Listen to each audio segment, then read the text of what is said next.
Hopefully everyone can hear us. Hey, looks like we've got a couple people. Seattle, originally from Salt Lake. Love you too. Appreciate your healing vibes. Thank you. Yeah, we live Wednesday. Come there we go. A little tech. Would love to go live on Wednesdays if we can.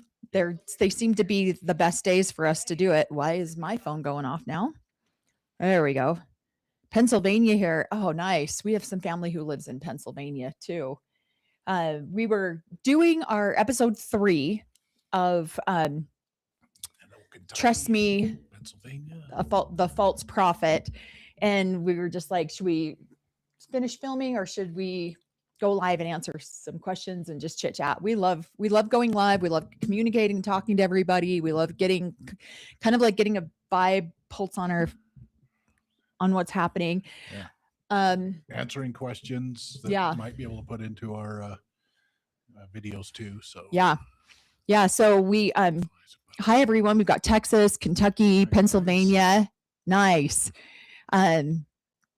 Oh, nice. San Diego. I always wanted to move to San Diego just to get out of Utah because I was just so sick and tired of it. And it was when I was married to my ex-husband, and he was like, absolutely not. We're not, we can't leave our church. We can't leave the area. And then the minute we got divorced, he wanted to move to San Diego. So awesome. Bonnie, nice. Scotland. Very nice. Again, we're going to come visit you guys one day because this is Corey's dream, is to go to Scotland with his kilt and everything.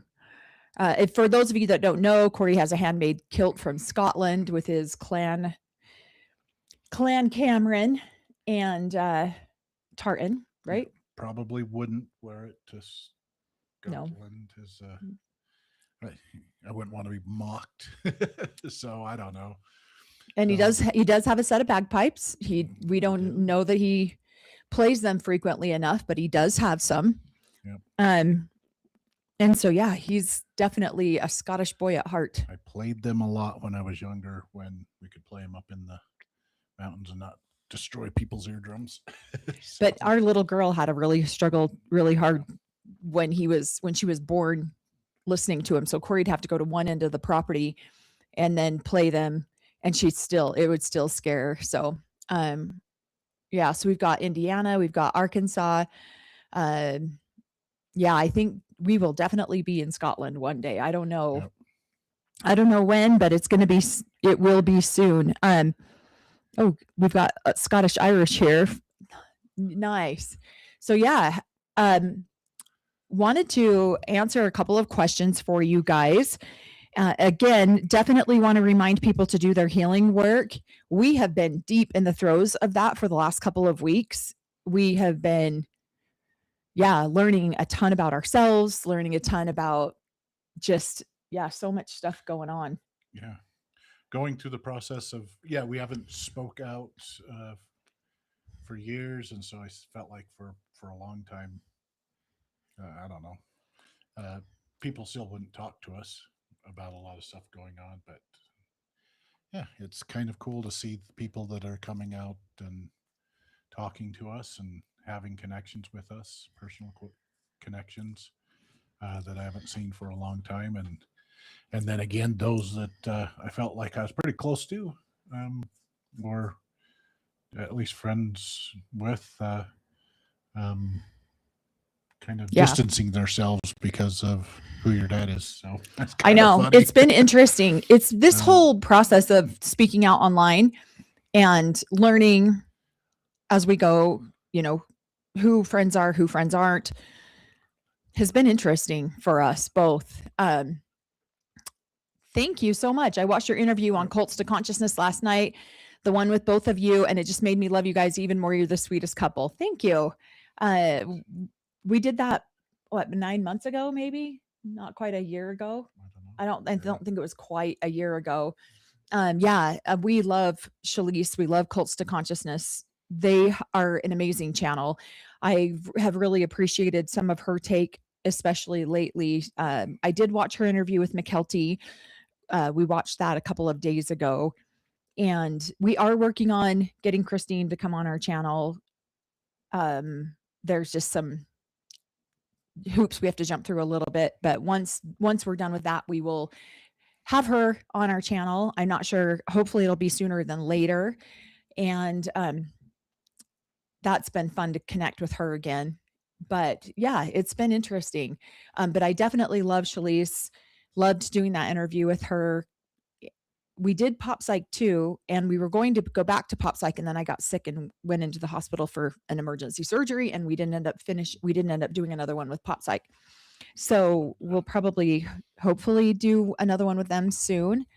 But we wanted to answer a couple of questions. If you guys had any questions for us too about some of the healing stuff that we've been going through, maybe get a little bit more in depth with some of the stuff that we've been healing through lately.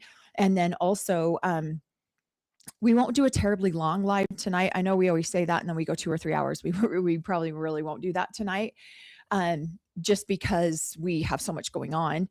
Oh, thank you, Renelle.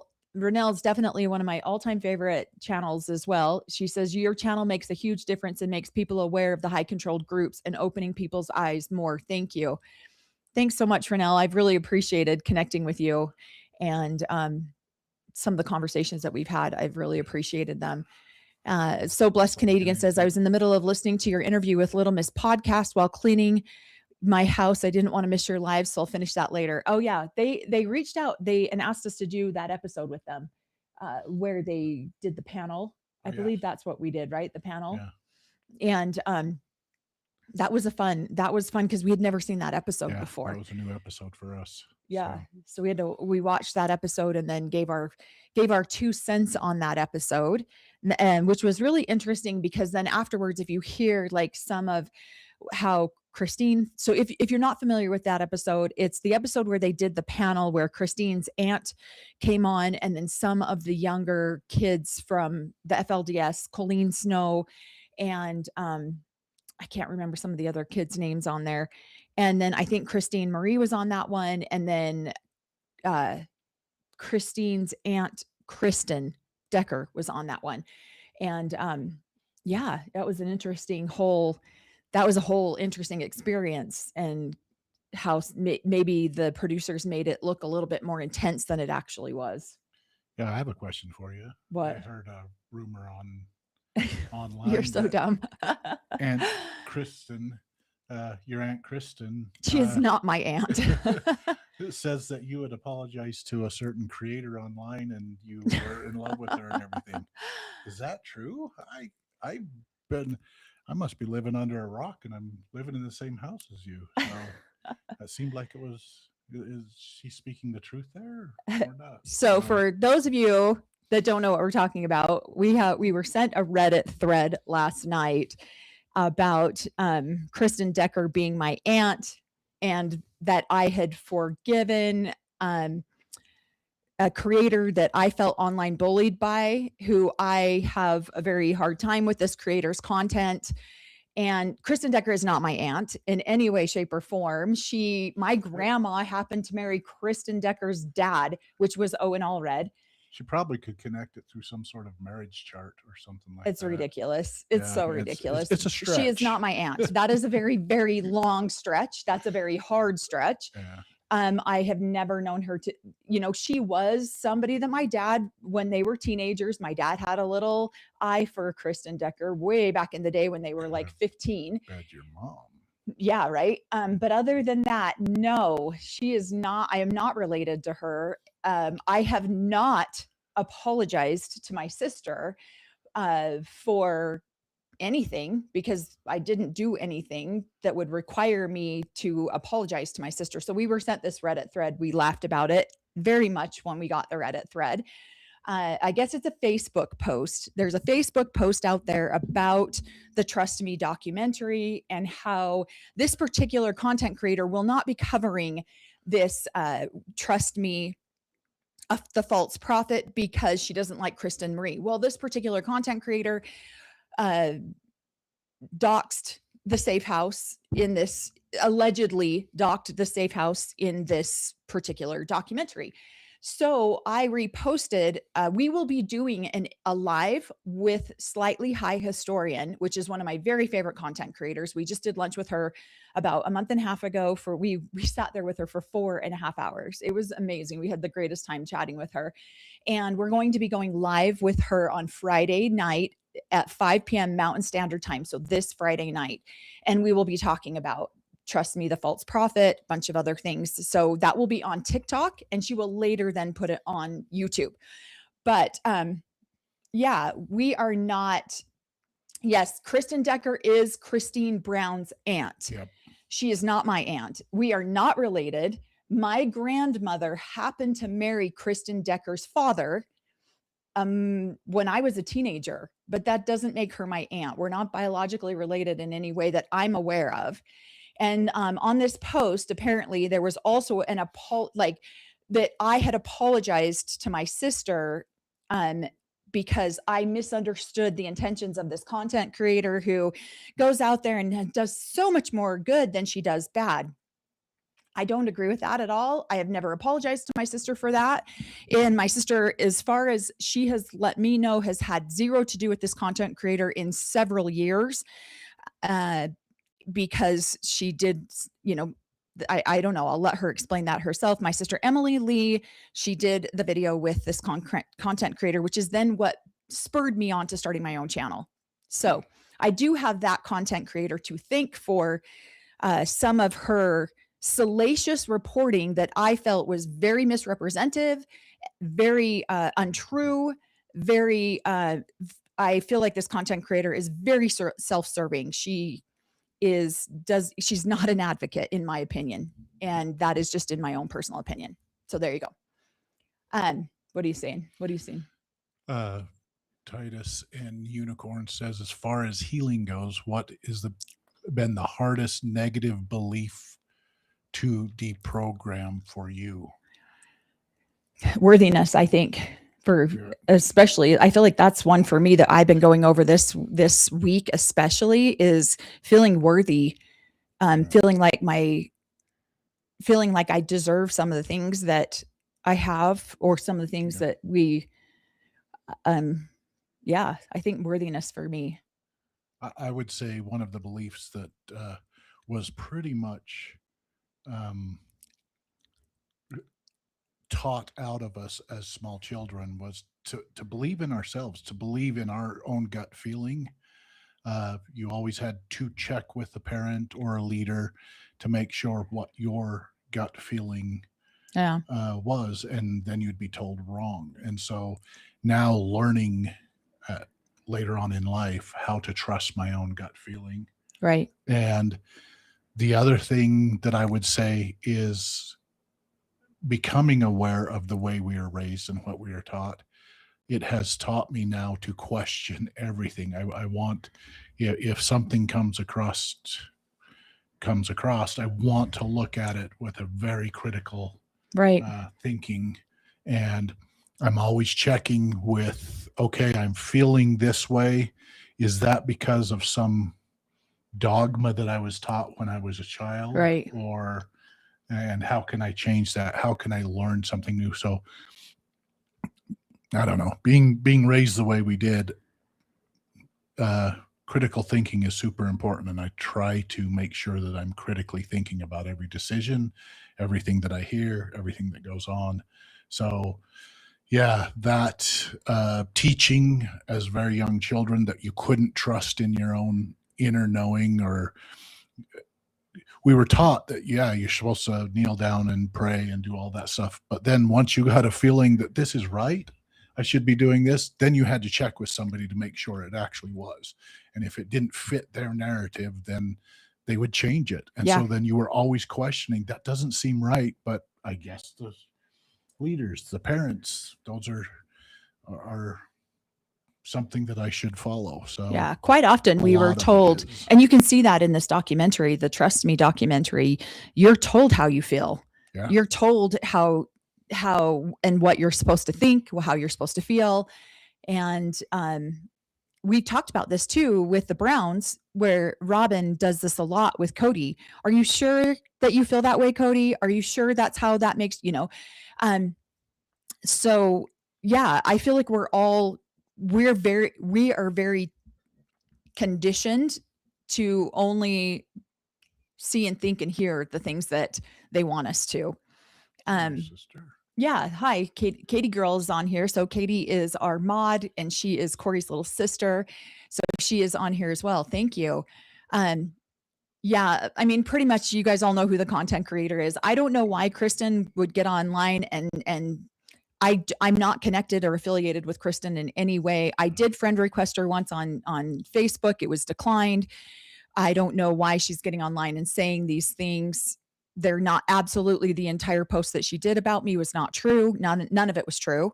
I have not apologized to any of my family. I do not believe this content creator has anyone's best interest at heart. I believe she's very self-serving and she is very, everything is about her pocketbook and that's about it. So advocacy is not at all what she is about, especially not for victims. In our opinion. In my opinion. Yeah. So yeah, it's definitely, again, I don't know why Kristen is even talking about me. I don't know why she's even brought me up. She doesn't, Kristen Decker, literally, I've never even really had a conversation with her ever. We are all a part of a Facebook group that is like, for AUB members, and we're both a part of that group, but we're not, but we are not, connected in that at all. So yeah, I don't know where that post came from. I don't know if she's just trying to connect herself to us and our channel in some way, but again, I'll say it really clearly. We are not related. My grandmother married her father.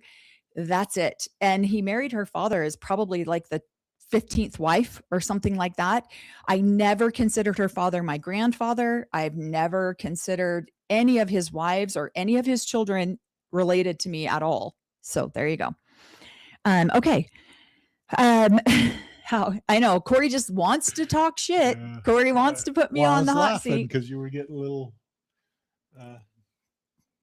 warm under the collar. I was last night. I was getting a little irritated about it because that is one of the reasons I have steered clear of Kristen Decker is because she confides in this content creator and this content creator refers to her as a mother. That is very concerning for me. I have a lot of concerns about that because I do not trust this content creator. I don't trust her, the reporting, I guess you would say that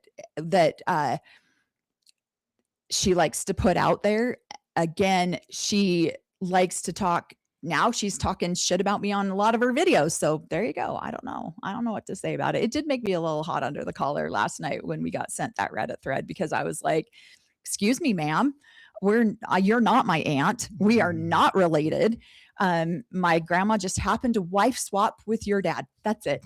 That's all it was. My grandma wife swapped from my grandpa to your father. And that's the only connection that we have there. So no, I am not related to Christine Brown other than through marriage. That is it.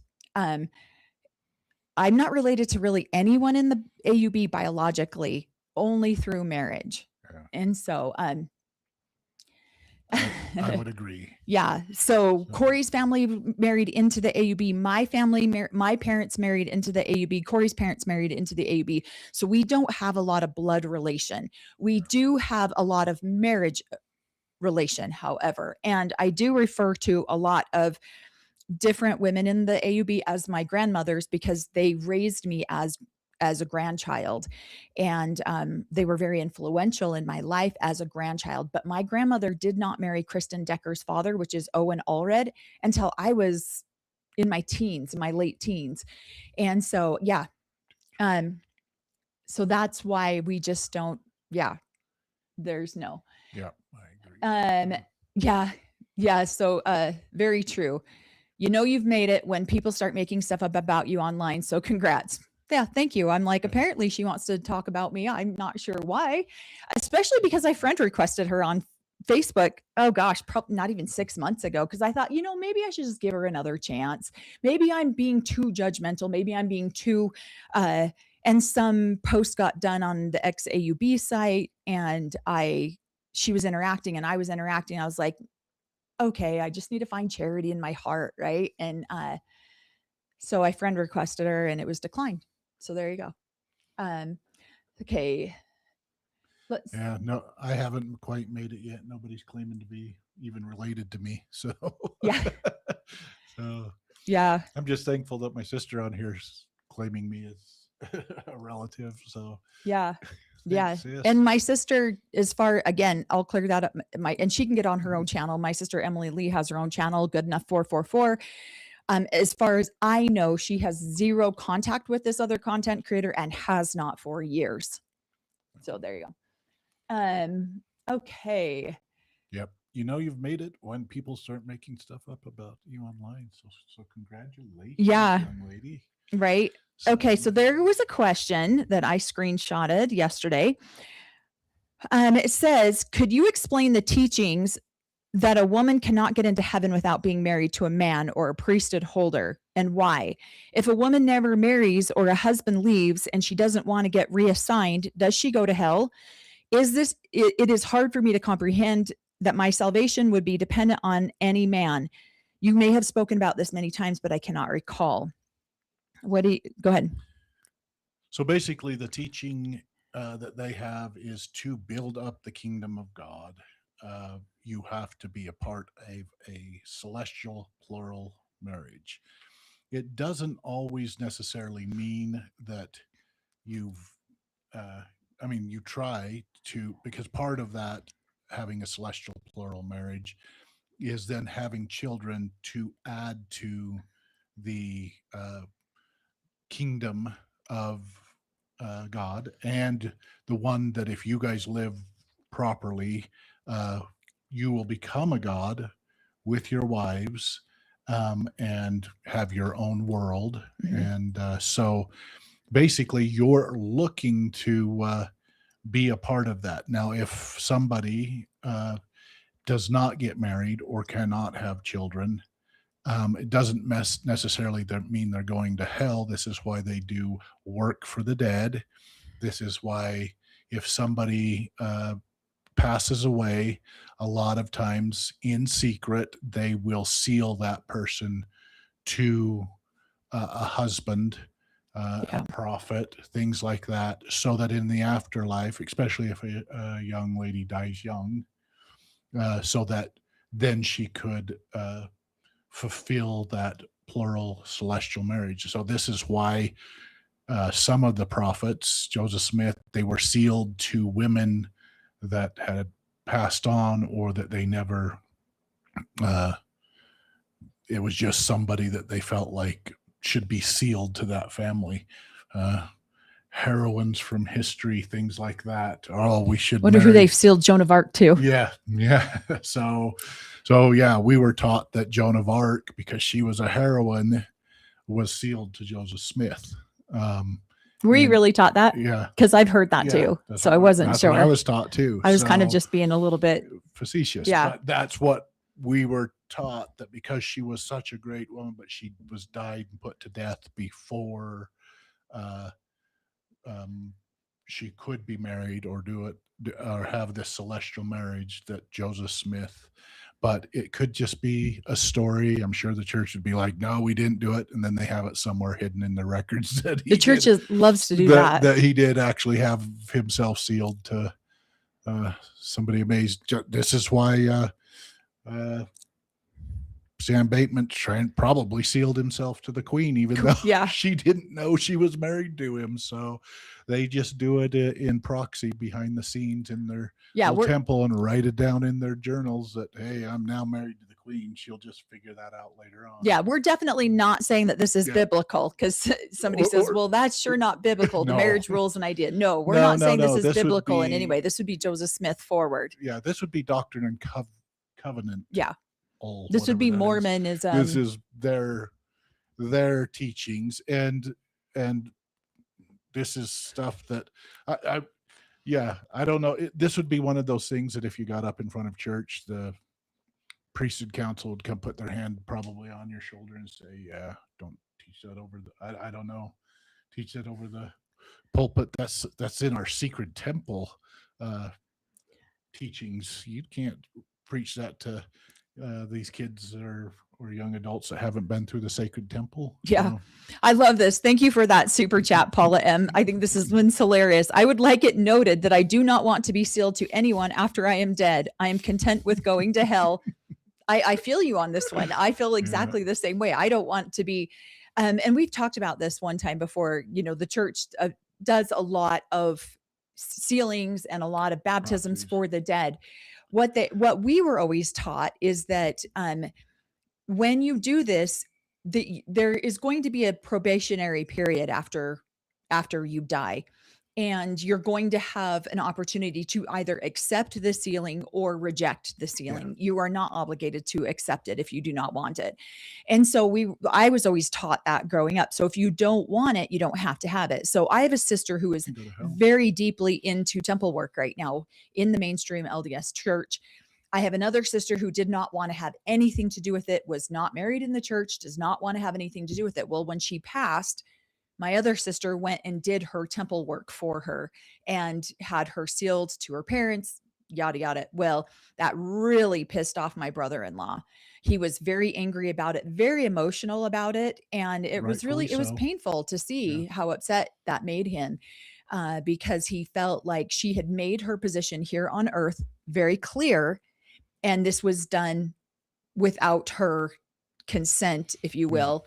But again, we're always taught that once you die, you're going to go into like what's considered spirit prison or a holding area, whatever you want to refer to it as. And that's where you are given the opportunity, because I don't know if this is a biblical scripture or not, but there's a scripture that says what is bound on earth will be bound in heaven. What is not bound on earth will not be bound in heaven. So it's better to just do it, bind somebody to somebody else, and then let them reject it if they want to, rather than not have the opportunity to do it at all. If that makes sense. It's in the Bible. Is it in the Bible? Okay. Because you're the script. No, it's not. I'm only, I have not read that. I probably have, but I can't remember where it's at. The only reason that I'm equating it to the Bible is because it was quoted in Dogma. Whatever was bound on. Okay. One of Corey's very favorite shows is called Dogma. And they took all of their stuff from Catholic or Christian teaching. So yeah. Paula says, I can understand why he would be upset. I can also understand why your other sister felt the need to do that for her. And in order to do that for my sister, she had to go to my sister's mother, my other mother, and get her permission. And so it's not that she could just randomly go in there and do the work if she didn't want to. If the parents are still living, which in this case, her mother was still living at the time. And so she went and got my other mother's permission and then went through the church and did it that way. So yeah, and I was the one who told my brother-in-law about it, not realizing I was just kind of maybe a little too flippant about it. And I didn't realize how deeply that would affect him. And he got me emotional. I was crying. He was crying. It was tough. Yeah. So blessed Canadian. Is that where you're going? Yeah. Good, yeah. Thank you so much for that super chat. She says, thank you for answering that question. Still sounds like science fiction to me. I will take my chances with a one-on-one relationship with my savior. Appreciate you both so much. I'm learning lots. Go ahead. I wanted to finish touching on what you had said. Oh, sorry. Science fiction is based on some sort of kind of theory of what could happen in the future. This is more like religious fiction. It's a lot of this is made up and it's just fiction. Yeah. So there's no science involved in it. They can't prove anything. So you just have to have faith in everything that they're teaching you. It's usually anti-science fiction. So. Right. Well, and in these high demand religions, there is always a patriarchy system, and women and children literally have no rights. They have no voice. They have no, they don't have their own truth. They have to get their husband's truth, or they have to get the priesthood leader's truth. And so this is another reason women cannot do anything for themselves. If you notice in the LDS church or the Mormon church, women still cannot hold positions of authority over men. Of of priesthood Yeah. authority over men. And it's because men will always have authority over women. Now, I'm not saying that's right or that's wrong. I'm not here to debate any of that. It's just that is the teaching, is that these women just do not have this ability to find themselves. And that is what? They don't have the ability to uh, not on, to be in charge of their own Salvation, salvation. Yeah, they can't through their their good own works. relationship with God. Yeah, through their good works, they still need uh, a priesthood holder to get them to. Right. They could be the most righteous of people, like Joan of Arc, but you still have to be sealed to a priesthood leader to. So Joan of Arc to gain can't get herself salvation. into prison, There or you go. can't get herself into prison, can't get herself into heaven. But what if she's sealed to Samuel Bateman? Is he going to get her into heaven? Well, Samuel Bateman can't because Joseph Smith already took her, but he could go after the queen. So yeah, I mean, then she'd have multiple husbands, and that's probably against their religious beliefs. So.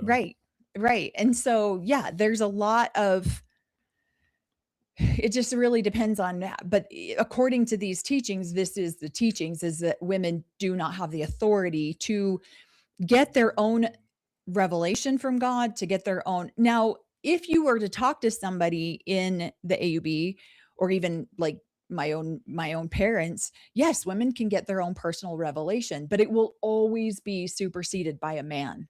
It will always, if a man's revelation is in direct conflict with what your revelation or your communication with God tells you to do, and it's in direct conflict with what your husband says, yours is wrong. Because it's a patriarchy system, and the men will always be in control. Does that make sense? It absolutely does. This also comes up within, and I don't know if we want to go too much into it, but with Julia she was willing. Yeah. So she is disobeying her husband. Yep. Who is following Sam Bateman. But she feels like she needs to come forward and bring this to the authorities to save her young girls from somebody that she doesn't trust, which is Samuel Bateman. But she's also disobeying one of the main laws of the church, and that is to sustain your husband. And so she's in direct conflict with the teachings. She is looking at it as, I'm willing to go to prison. She felt like that I'm going to bring this to the authorities, which is going to put me in prison as the mother, and I'm willing to do that to have my young girls free. And she is even risking, she will be going to spirit prison once she passes away, because she has disobeyed, or she has disobeyed her husband. And there'll be a time that she has to spend in spirit prison for this crime of disobeying her husband, till her husband forgives her and brings her back through. And she's willing to risk both of those, earthly prison and spiritual prison, to try to free her girls and hope that they understand that. And then she is dismayed that she's not going to prison, but some of her adult children are going to prison because of earthly prison system. Yeah, earthly prison. But she's still in her mind going over that she may have to spend time in prison, in spiritual prison, because she has disobeyed her husband, who is her spiritual leader. Right.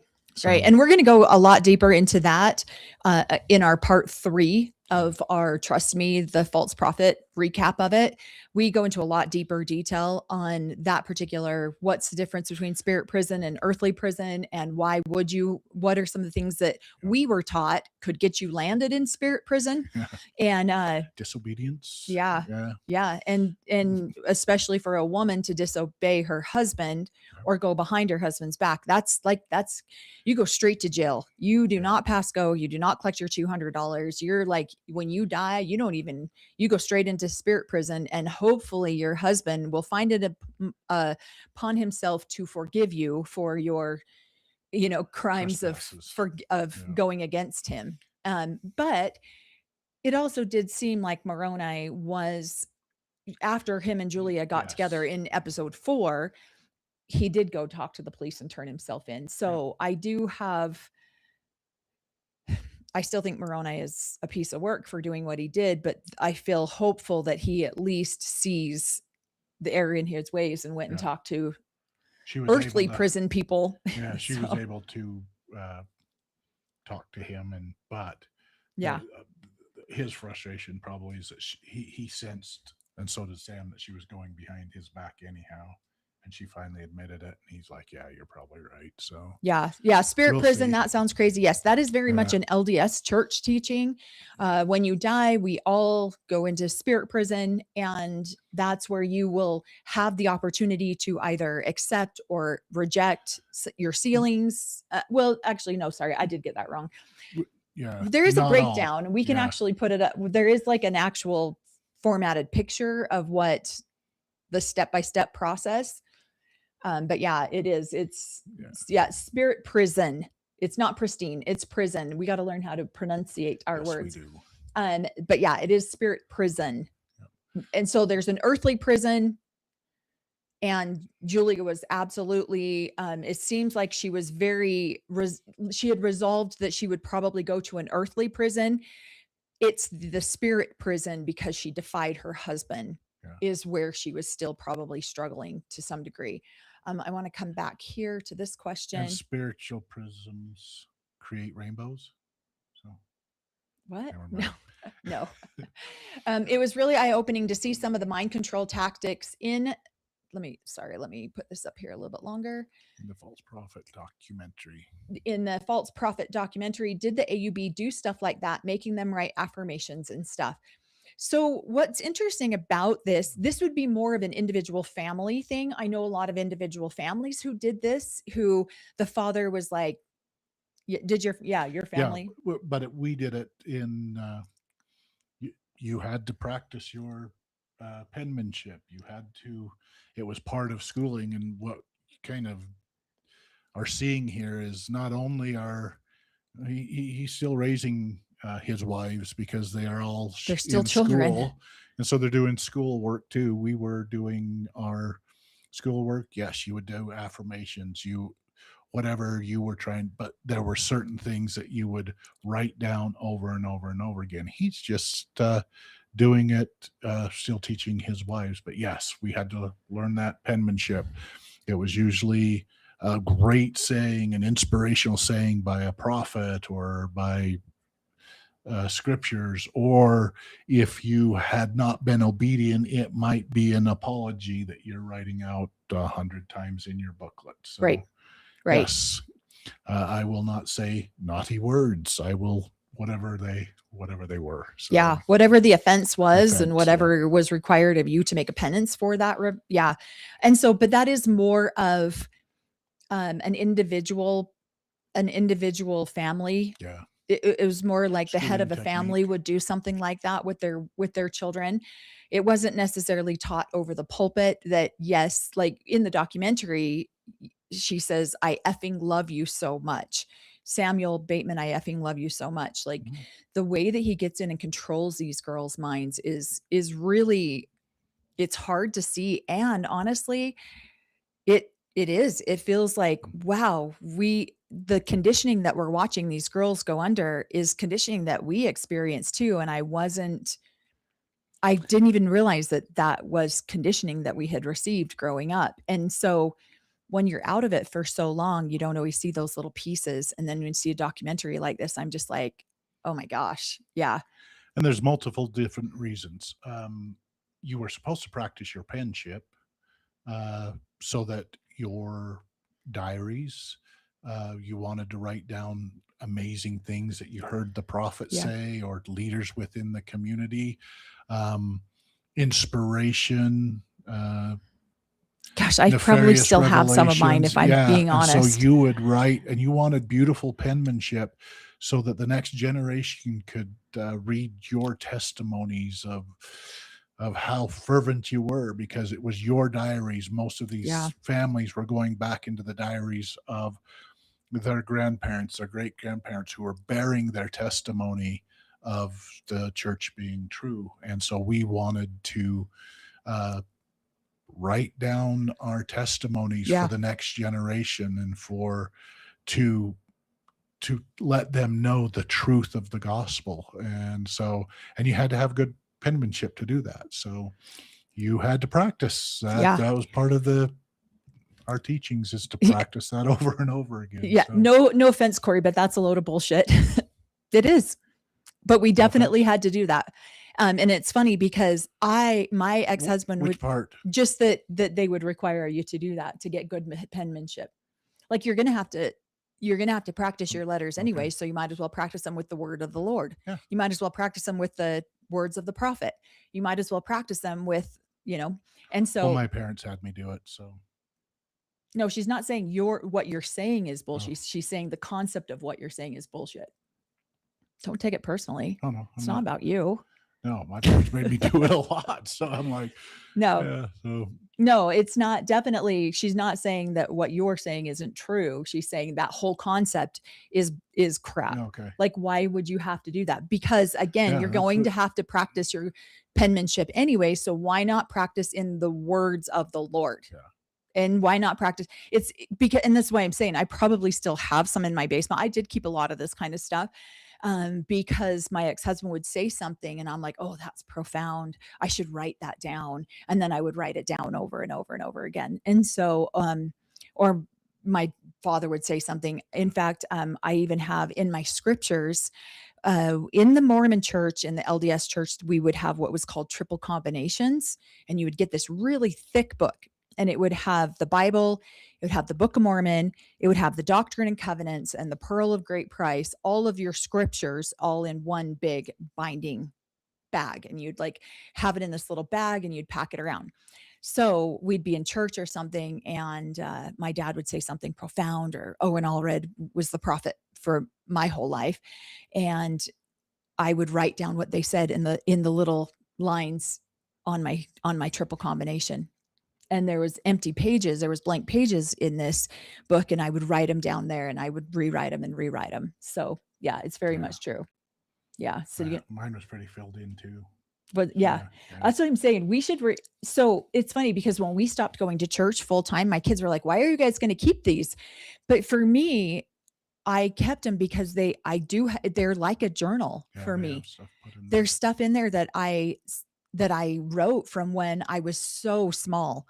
I got my very first Book of Mormon when you turn 8 years old, is usually typically when you're given your very first Book of Mormon. But then when you turn 14 and can start going to the big kid dances, because, now you're of available age to be courted, or of available age to be, how old are you when you're getting the Melchizedek priesthood? 12. No, Melchizedek, 18, usually 17 or 18. Oh, you're that old? I thought you were like 16. Depends on who you were. I was 18 when I got mine. I was a slow learner. That's why you had to do this penmanship crap all the time, is because you needed it. But yeah, so girls apparently got them a little bit sooner than boys did, but I got that triple combination. And so I used it as somewhat of a journal and would write the words down. Yeah, but we got our Book of Mormon when we were 8 years old. I know you were reading when I said all that, so you missed all that. Oh, sorry. Yeah. It's okay. You were lost in the comments. I was. Yeah, no, that's what I was saying. Well, you usually would get your Book of Mormon when you turned 8. Yeah. And then you'd get your triple combination for me, when I was 14, because at that age I was able to now go to the adult dances, and I was courtable age. Interesting. Yeah, you were just reading comments. You just kind of got lost there for a second. It's all good. All right. Yes. Thank you for being here. Hooray. So glad to catch a live again. I know we're glad to start being able to do lives again. Yeah. We went through a really dark time there for a minute. And so, yeah, we just kind of pulled back for a minute and have done some deep dive healing. That's a good question for you. I know I was going to get to that question here in just a second. Somebody says, I never kept journals. They were always stolen from me when I was in trouble, so I didn't bother. They were for us too. I stopped keeping journals, which is why I kept my triple combination scriptures, because our journals were not only taken, they were photocopied and then given a copy to all of the leadership of the AUB. And some of them were read over the pulpit at church. So I learned very quickly not to trust writing things down. And in fact, my ex-husband, I was 15 and he went through my journal. We were not engaged. We were not anything. He was just coming over, hanging out, and he went through my journal as well. I still had a journal. I just would never tell intimate thoughts, or I only wrote in the journal what I thought they wanted to read or hear or see, because if you quit, and eventually I quit writing in my journal. So altogether. Yeah. This one, girls get theirs earlier to groom them or not. That's a very high possibility that is what happened, is that we did get them earlier because we were being groomed a lot sooner. I would have died of embarrassment. It was pretty embarrassing. It was very, very embarrassing. Mine did not get read because I was not naughty like my sister was, but my sisters were photocopied, and a copy was given to each one of the leadership of the council. And they were read across the pulpit. So it was extremely violating. And it was really crappy too. So I'd start homemaking these calendars, and I would put little clues as to what I wanted to remember about that day in these calendars, because I was too afraid to write down my full emotions or my full, experiences, because I felt so violated. And it was very hard. I'm so mad at your ex and the leadership for reading your journal. It was very violating. And my ex-husband, he was just like, I want to see what you have to say, because I was already dating somebody when he came around, and I was kind of forced into the direction of him because my parents did not agree with the person I was already interested in and dating. And so he wanted to find out how I genuinely felt about this boy I was already dating. So he went through my journal to figure it out. When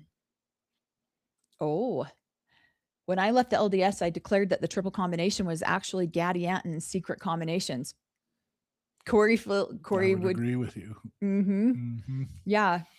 I would actually agree with you. Yeah. Oh, no wonder you did not don't trust the intentions of others. Yeah. Especially when it's your own parents who violated you and felt very violating.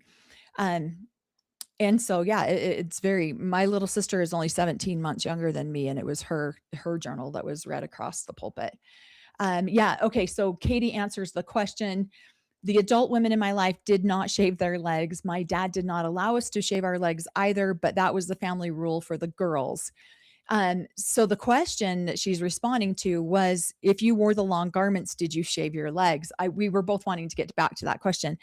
So if you don't know how we kind of answer the questions, we always do the super chats first, and then we do we want to make sure that we get all of our channel members questions. And then if we still have extra time, we'll get to the other questions. So that's kind of how we try to prioritize the questions. Now, we did not shave our legs a lot. No, there was really no reason to, because you were intimate in your garments too. So there wasn't a whole lot of reason to shave your legs.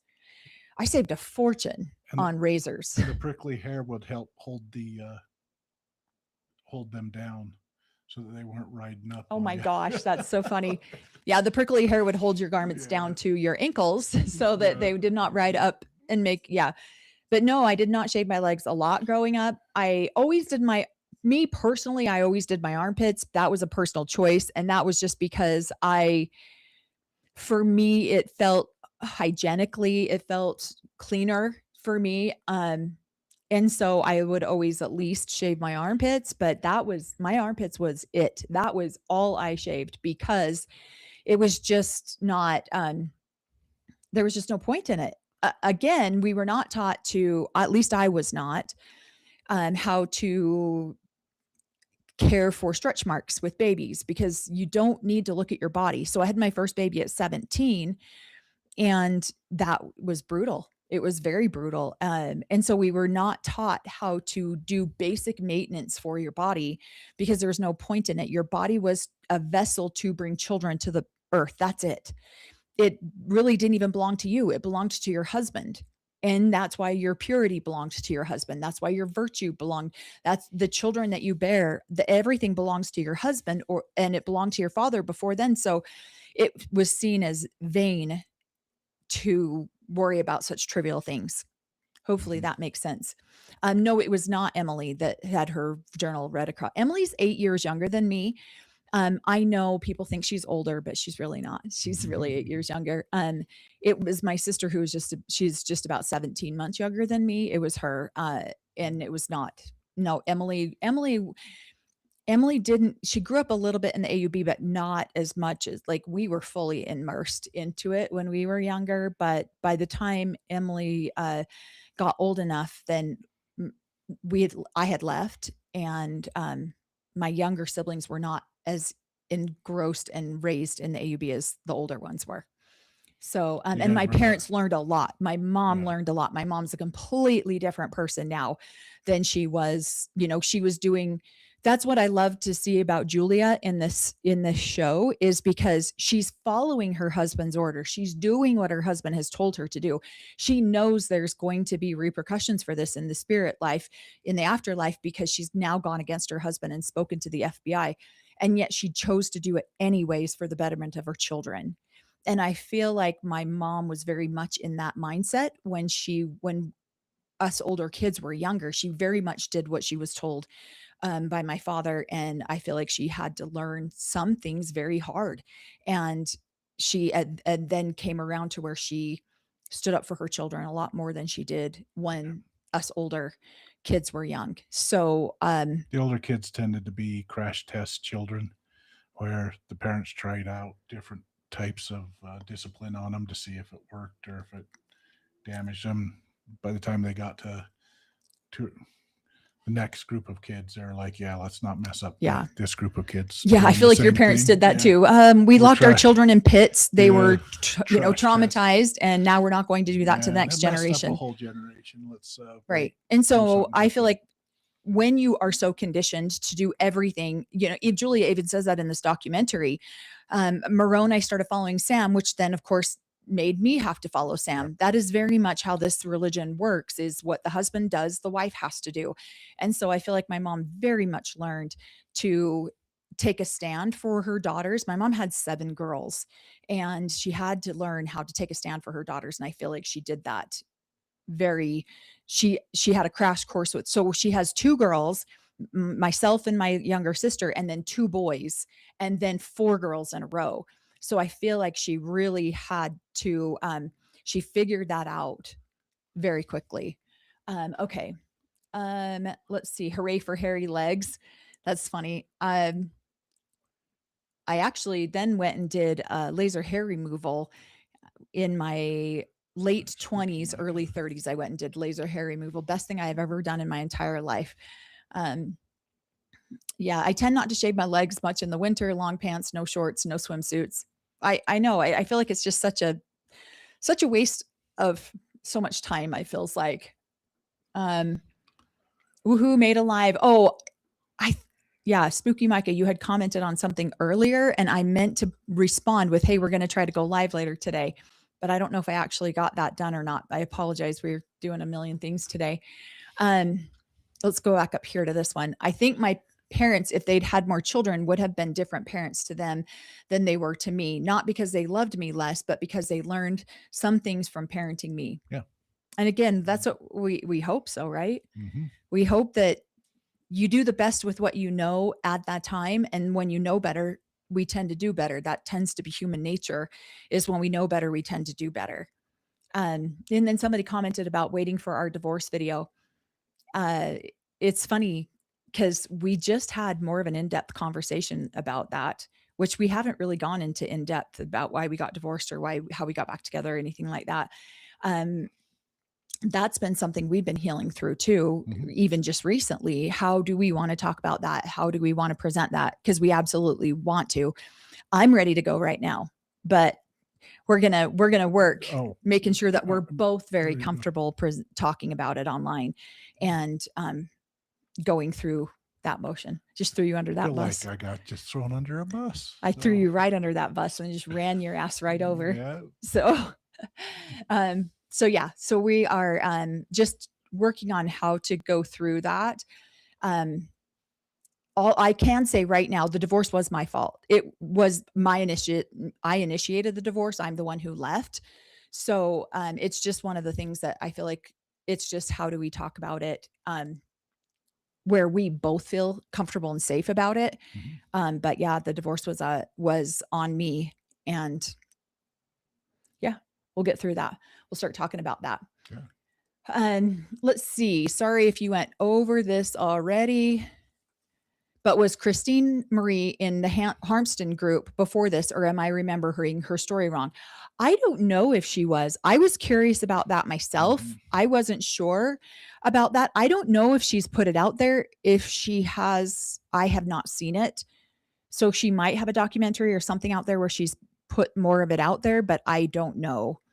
I'm not sure. So, but that is a very good question. Thanks, Paula. I thought about reaching out to her and having her see if she'll come on and talk to us about stuff. We connected on social media a couple of years ago when we first started our channel. She's been very, very super nice to us and very helpful for us, wanting to help us navigate through some online bullying that we've experienced with other creator. And so yeah, I thought about reaching out to her, but I know right now she's like crazy with how big everything is. So it might be a minute before we can get her to come on.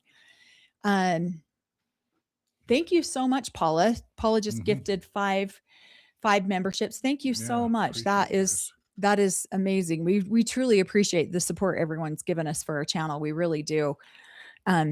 But yeah, and I get a ton of questions about having Christine on our show. Yes, we're working on that right now. So yeah, we'd love to have her on. She's been amazing it's been fun to reconnect with her, and we are working on that. I probably have gotten like 3 emails just in the last 2 days about that. So just wanted to give you guys that update that yes, we are working on that. Let's see. So if a 17-year-old marries, isn't it illegal not to go to school? I did not go to school. Not one drop of my senior high school year. I went to some of my 11th grade year, but then I was planning a wedding at 16 and I needed to work full time. So then I tried I worked from 7:30 in the morning until 3:30 in the afternoon. And then I tried to do night school the best I could. And it just got to be too overwhelming and too much. So I quit school altogether and did not finish my 11th grade year and did not do one drop of 12th grade. And it probably was illegal for you not to go to school. Yeah. So yeah. So I don't know if that is illegal in the state of Utah. It probably is. But I did it, and I went back and got my high school diploma at the age of 26 when I was getting divorced. That was one of the very first things I did getting divorced is went, who were we just talking to that had done the Discover card thing? And she did the very last class and I had done the very first class. I can't remember. There was somebody who just came out and we were talking to her. And do you remember this? Yeah. I do. And she went through, so Discover card here in Utah offered different trainings for single parents. And I went and got into that program and was able to get some work skills because I had no skills. I had my first baby at 17 and then went back and got my high school diploma and GED at 26. Who was it? The Kingston girl from the gala. Amanda, it wasn't. Amanda Ray? No, it wasn't Amanda Ray. We did talk to her too, but no. She was the main speaker. Oh, that's right. Okay. So, she was the main speaker for the gala for holding out help. And that was part of her story. She came from the Kingston group, and that was part of her story. So I did the very first class that Discover Card offered, and she did the very last class 20 something years later, and Discover Card was bought out by Citibank. And so apparently they stopped doing this class that was helping these single moms. And the guy who started the class with Discover Card actually personally hired me at his own personal business after that was over. So thank you so much, Catherine Perry, for that super chat. She says, Mel and Corey saw you on a recent other channel, but forgot the name of the pod. 2 women hosts. What was it? P.S. Am I spelling your names correctly? Yes, you are spelling our names correctly. Corey's name does not have an E in it.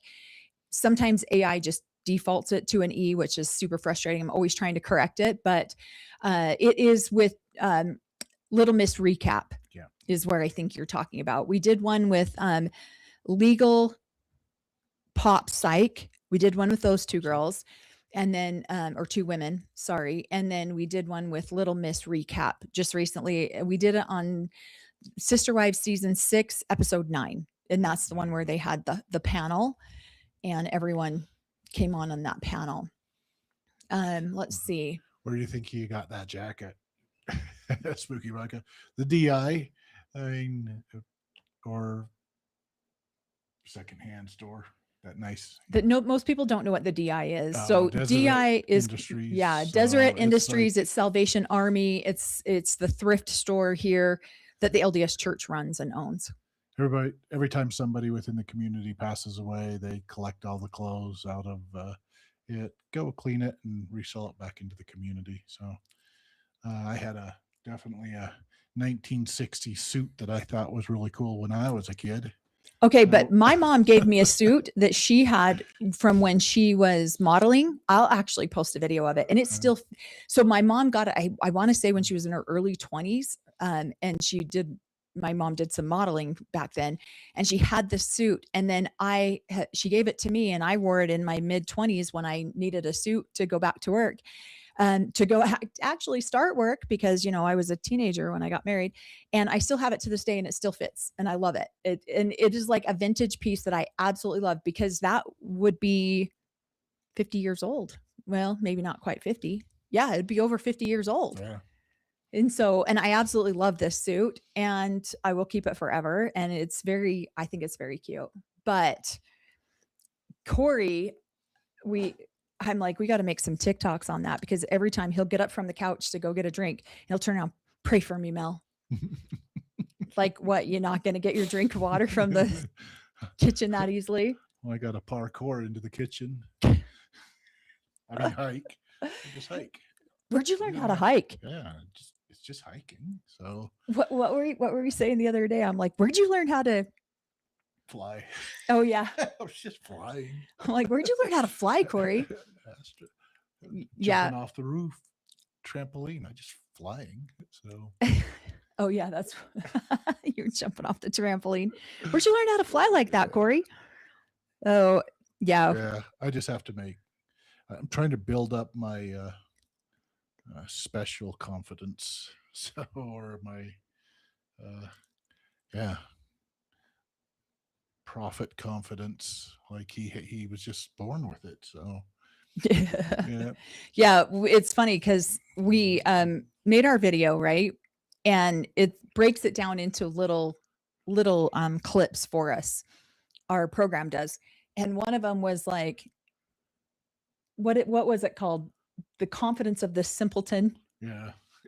Unmatched confidence of the simpleton or something. Yeah. So it automatically labels the video for us and then gives us a description of the video. And I think that's what it was and you'll be seeing that come out here later tonight or even tomorrow. It's so funny. We were laughing so hard at the name that it came up with. It's brilliant sometimes. It really is. My parents got married when they were 17. They had to have an approval of the king. They marry for love. And my mother was pregnant. No cult or anything. They did divorce at 35 with 3 kids. Yeah. I mean, odds. People do stay together for long periods of time. But when you're that young, you're so undeveloped still. There's still so much of your personality, of your character, of who you are that you haven't even slightly developed yet. And so you start to change. And we do talk about this in our long form content on Trust Me, the False Prophet, about how one of the things that they do in at least in the church we grew up in is they pressure you to testify. So you have to testify that you know what you're doing is true, that you know what you're doing is right, and then you covenant to make this decision for all of eternity. And so if you ever get any more light knowledge, if you ever um, become wise, you have life experiences. Hopefully your life experiences teach you some wisdom. And now you have a different train of thought. Too bad. You testified to this when you were 15 years old. You testified to this when you were 16 years old. You covenanted that this is what you were going to do for all of eternity at that ripe old age of 15 or 16 years old. And one of the things that they don't go into detail about on the docuseries is the blood atonement that would happen if you break these covenants, if you don't follow through on something that you testified about and covenanted to as an early teen. Then that is, again, Corey and I listened to a very, very disturbing podcast a couple of days ago regarding blood atonement, and some of it that is believed to have occurred in the AUB with AUB leadership. And we don't know if it's true. We don't know, it's just a podcast that we listened to that was very, very disturbing. But we do know that this is taught. I was taught it my whole life. This is another reason why the post that my dad did on Christmas Day was so harmful, because they truly believe that once you have made these covenants and these promises and these testifying, that if you break these, the only way to save your soul, Jesus Christ's atonement, Buddha's love, whatever religion you're a part of, is not sufficient. The only way that you can now go to heaven is to have your own blood spilled, because you're the one who testified. You're the one who has to spill your blood now. Does that make sense? You're getting lost in the comments. Am I missing something? Yeah. Corey, you should be very confident in your role as in PSR. That's funny. Nefarious PSR. That is awesome. Thanks, Catherine. And there was, I have a question. You had to get permission from the king. What that? Are you English? What king? What king? What king was it that you had to? I mean, I know who thinks they're king in the AUB, but is that, or was it an actual king? Or that's a curious. So. Oh, this has just come up for me a lot lately. That's interesting that you would bring it up too. Check out Dr. Gabor Mate, a Canadian physician who works with addiction, trauma, and how we come from the same family but don't experience the same parents. That's come up a lot for me because I wanted to understand that too. My sister and I are 17 months apart. How are we so polar opposites of each other? So I started digging into that about 10 years ago. Why we are raised very similarly, but yet we come out with completely different personalities. But he's been coming up a lot more for me lately too. So thank you for that suggestion. Let's see. I wanted to get to this one. If those children were born without birth certificates and not going to school, the blood atonement aspect of it is even more scary, knowing that there isn't someone there looking for you. No proof of your existence. Right. And so this particular podcast that we listened to, was it yesterday? I think it was yesterday, right? On Monday. Might have been Monday. Talked about a set of triplets. And we were curious if these triplets had birth certificates, if they were acknowledged as ever being alive, or were they able to just be snuffed out and buried without any sort of legal, if nobody knew that they were even born. So, and again, with my own 3 children, I did not get them birth certificates until my oldest. This actually just came up again for us because my son is now, I don't know if he's trying to get a passport or something, but this just came up and we were just trying to find his original birth certificate. And his wife was like, I hate that all we have is a delayed birth certificate because it doesn't give any information. Basically, all it says is like, he was born in this city at this to this woman, to this man. But the information on it is very Time of minimal. day, yeah, all that stuff. It doesn't is have time of missing. day. It doesn't Yeah. have anything like that. And so I, of course, kept the original birth certificate from when my son was born. I filled it all out. I just never filed it with the state because we didn't want the state to be involved in our business, right? And so when she asked me for it, I was like, oh yeah, sure. I went in there and snapped a picture, and she's like, where did you get this? And I told her, of course I have it. I just never filed it with the state. And when I did file it with the state, they gave it right back to me because at that point it's irrelevant. They only go off of whatever delayed birth certificate information they require. They don't require like who was all in attendance at the birth, what time of day it was, all that other kind of stuff. So she had never seen his detailed birth certificate. So Yeah, these children legally can't enter contracts. The interesting part about it is when they're interviewing one of the young girls, she basically says there is no underage marriage within the go talk into that. within the order, within the plural celestial marriage. And that's because if she was to talk to somebody outside of it, they would just absolutely deny that it even exists. No, we're not married. No, because they're talking about a spiritual marriage. Right. And within their teachings, many of the prophets have had young wives. And so because the prophets before them have had young wives, there is no limit, if you will, on it. And unfortunately now he has had wives 9-10 years old. The next generation is going to look back at these previous prophets and go, well, they did it, so we can do it. And so it just snowballs into one prophet adding bad advice, perversions on the previous prophet, and it just keeps rolling forward, where now any prophet or any man can justify the behavior by the guy who did it just before them.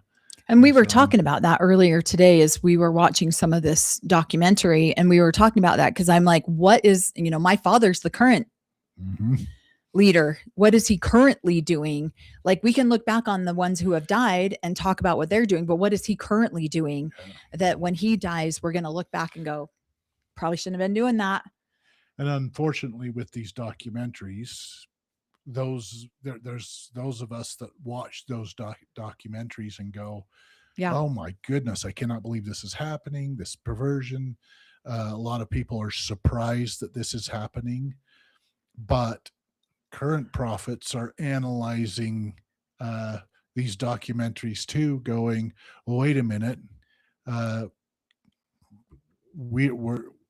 we're doing similar things, but we don't have somebody in filming. You know what I mean? We have more control over our people. We can deny it. They're listening to what the police officers and the FBI are saying that they need for proof, and they're very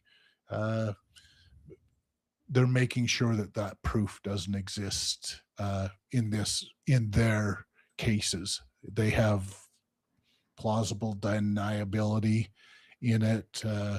You probably shouldn't marry them, but there's going to be an occasion here or there where they need to, and they'll just keep it secret. They'll keep it hidden, and they will never record it. They will never, even their own people might not know everything that's going on behind the scenes. So right. Well, and on this podcast that we listened to, it names quite a few prominent AUB leaders and goes into very detailed blood atonement rituals that were happening. So it's scary. I want to answer this question. I know, are there therapists that specialize in deconstruct from fundamental religion? So we talk about holding out help a lot on this channel. They actually do have therapists there that specialize in the deconstruction process of polygamy and Mormon fundamentalism. And we tag them at the top of all of our show notes.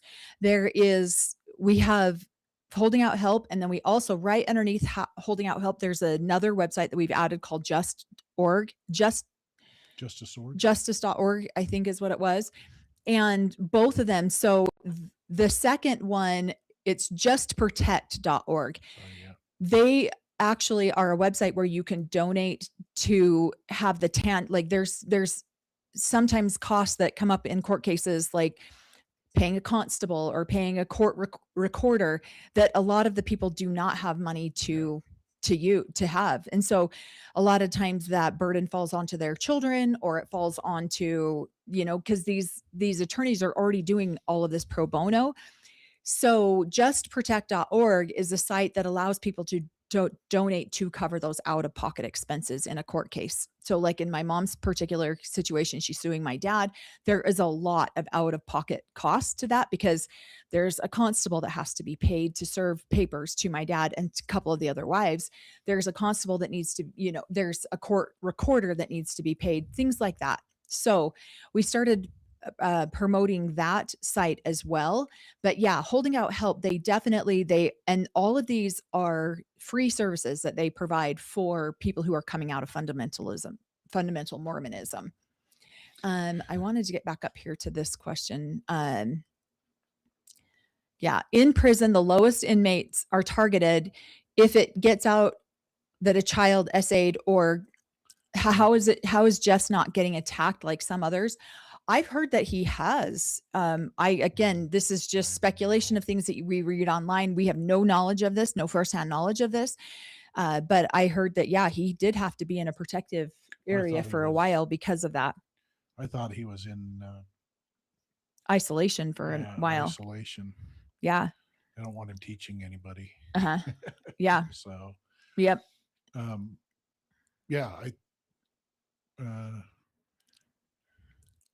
Let's see, Jody.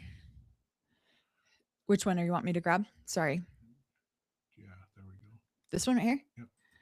I don't know how to say Jody Perstakala. Yeah, there are so many layers to report things that Christine had to get lots of info. She really did.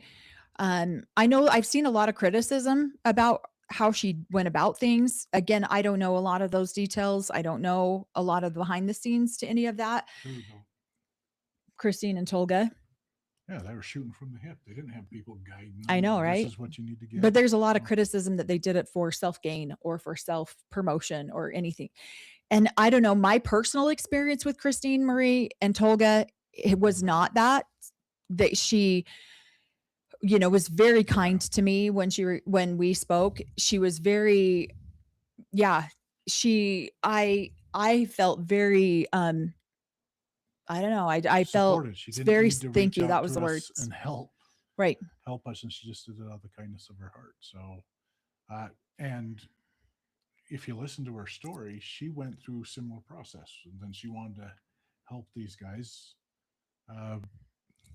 whether or not they got that done, they were still looking to try to protect these girls and take out this guy. So, right. Some people, I mean, I don't know. I'm impressed by her because I have not tried to go back into the community and route any. I just left. So I was exhausted of the way we grew up, and I just left. So, but not everybody has that option. Yeah. A lot of times, even Rulin Allred's daughter that tried to leave, and he sent Lynchman after her to bring her back. That happens. Wanted to get over here. Wonder who puts money into Warren Jeff's account.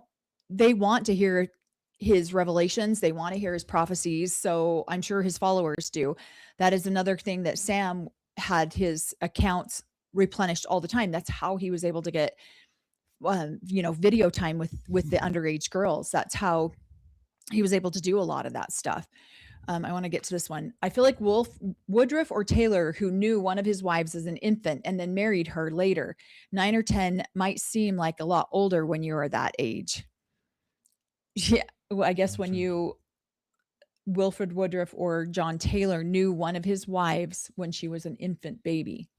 So then by the time she's 9 or 10, this guy's waited 9 or 10 years for her to grow up. Like she, I don't Your know, dad maybe I'm could have reading that known wrong. his last wife as an infant baby. He could have. So She is he was almost 20 years younger than him. Yeah, there you go. So She is just a month shy, I think, of 20 years younger than him. So yeah, Catherine Perry. it definitely. Thank you so much for that super chat, Catherine. She says, Mel, I'm having a delayed reaction to you saying the divorce was your fault. I feel like it takes two to tango, and Yep, Corey I would would- agree. I would agree. absolutely. Yeah. And when we talk We about it, fell we apart. absolutely talk Yeah. about it like that. I just feel like, if I get really honest here, there's a lot of family members out there who would love to see, unfortunately, would love to see our channel crash and burn. They would love to see me personally crash and burn. And it's almost like they're just waiting for the day that I own up to all of my faults, all of my shortcomings. Mhm. And I'm putting it out there All that of our I learning absolutely will. I experience. have no Yeah. problem with that. I will talk about why we got divorced. I have no problem doing any of that. It's like I'll spill other people's dirt, but not my own. Absolutely not. Yeah. I'll talk about everything that I have done. I'll be accountable for everything I've done. And so it's just navigating that to where it feels like it's productive for everyone else, that it's not just gossipy, that it's that there's actual true healing involved with it, that it's not just a smear campaign. Hopefully that makes sense, but I know there's a lot of people out there who would love to watch that happen right now, unfortunately. And that's been the majority of the healing that we've been going through. I have personally been going through the little over the last several weeks. This is stuff that I've personally been going through. People who just have my best interests at heart and only want to make sure that I'm protected and that I'm okay, but really are standing on the side waiting to watch a crash and burn. Yep. What are you smirking at? She's got a very supportive family. So yeah. Yep. It's ridiculous. But- My family is some of my family members are just a piece of work. They get it from their dad, apparently. Yeah. So They're walking in the footsteps of some of my brothers are prophets, exactly like their seers, and father. revelators, so. Right. Thank you, Paula. I appreciate that. But you already do. You're human, and how real you and Corey are about your faults is part of why we all love to watch you, or why we all watch you guys. Thank you. Yeah, definitely. We will be talking about it. And that's what I told Corey. We can't have gone through what we've gone through, turned around and healed to the level that we've healed, and not share our experiences and not talk about it and not help other people. Because I know a lot of people who have gone through what we've gone through. I felt like we chose out a life because of it. Yeah. I feel like we grew up, if I'm honest, we grew up in a society where I did not see healthy marriages. I did not see healthy communication between husband and wife. When we first got married for the first time, we were looking to be better parents. We didn't want to mess up our children. Our goal was not to have a good marriage. Our goal was to be good parents. And so we concentrated a lot on parenting and communication when it came to parenting, but on personal, we didn't know what to do. We didn't even know what to do. Yeah. We had no good role models. And we didn't take marriage classes. We took parenting classes. Exactly. We were taking the classes to work to not mess up our kids. And yet we were messing up in our own communication. Yeah. And that went on for years. We took a little bit of kind of relationship classes and stuff, but I really didn't learn from those things. I knew I had some tools, but to implement them, I didn't. When things would get hard, or when I went through hard times, I would shut down completely. It was something I watched my father do, and that opened up opportunities, and Melanie and I grew apart. And by the time we had both realized that we had grown apart, we were heading towards divorce. And and then started to work on some actual marriage classes, which was amazing. The state put on an amazing, that's the funniest part about it. While we're going through the divorce is, the state is saying, hey, here's some free classes that might help. We're like, we should have we're done like, those years ago. well, yeah, you should have these classes before somebody gets married. And so then I started learning. She Yeah. started learning. We went through a 2-year process of healing ourselves and understanding what marriage actually looked like, and then came out the other end of it and went into an actual conscious agreement of what we wanted in a new marriage and what marriage actually should look like, and we can actually be honest with each other and everything like that. And Corey loves to joke about it. It's the people around us who are like, it's too soon. It's too soon, buddy. I can't take that joke. It's too soon, because it devastated a lot of our family. It really absolutely did. When we got divorced, no one saw it coming. We didn't fight. We've never been fighters. We've never, we have strong disagreements, but in polygamy, and you can clearly see this on the Sister Wives show, the men don't have to work out their relationship. They just go to the next wife's house.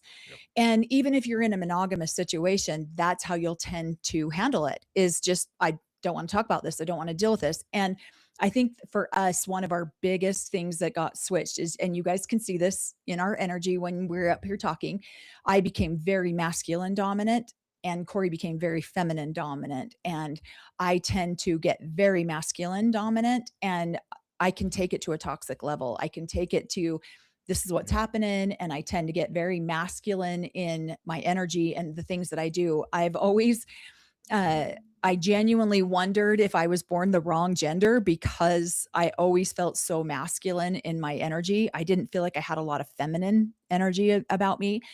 And so when that energy, and we didn't really even know what feminine or masculine energy was until we were starting to get divorced. And then it was like, oh hell, I'm acting like the total man in this relationship. He's acting like the total, because you're very kind. You're very tender. You're very right brained. I'm very left brained. I'm very analytical, very just get things done.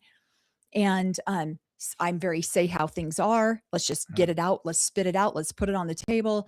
And you're very much, you like to process things a little bit. And I'm just like, think about them, so right. Before it comes out of my mouth. Us growing up, we weren't really taught about masculine and feminine energy. Yeah. Had no idea. Priesthood energy. Submissive energy. Submissive energy.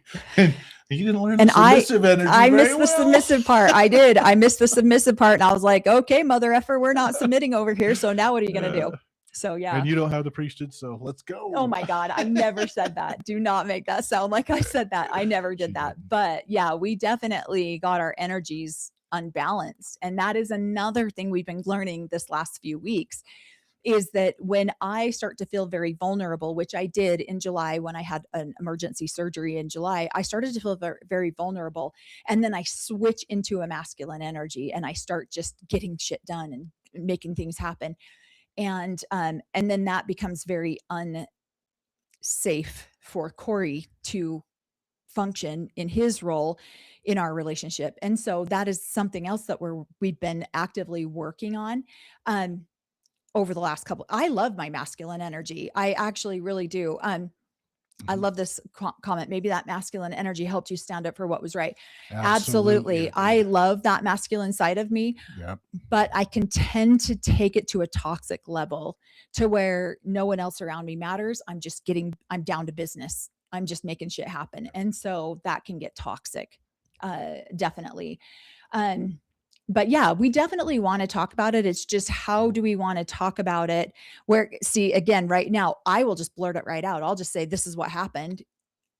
But I want to be respectful of both of our experiences so that they both feel that they're coming through genuinely, and we're not just throwing our shit out on the internet and then have vulnerability hangovers for years.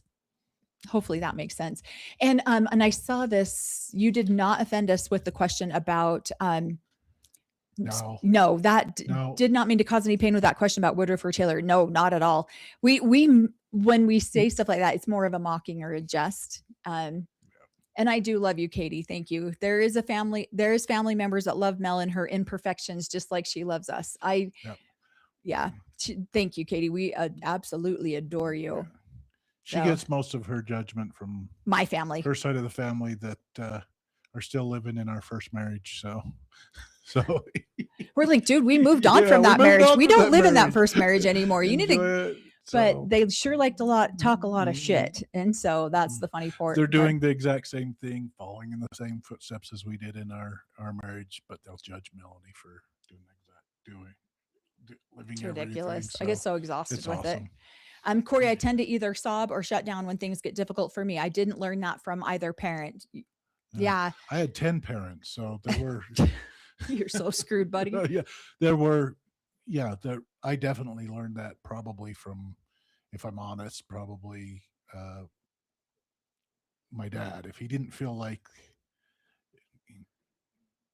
and it was part of, he was diagnosed with post-traumatic stress syndrome from the military, and so there'd be times where he just completely shut down.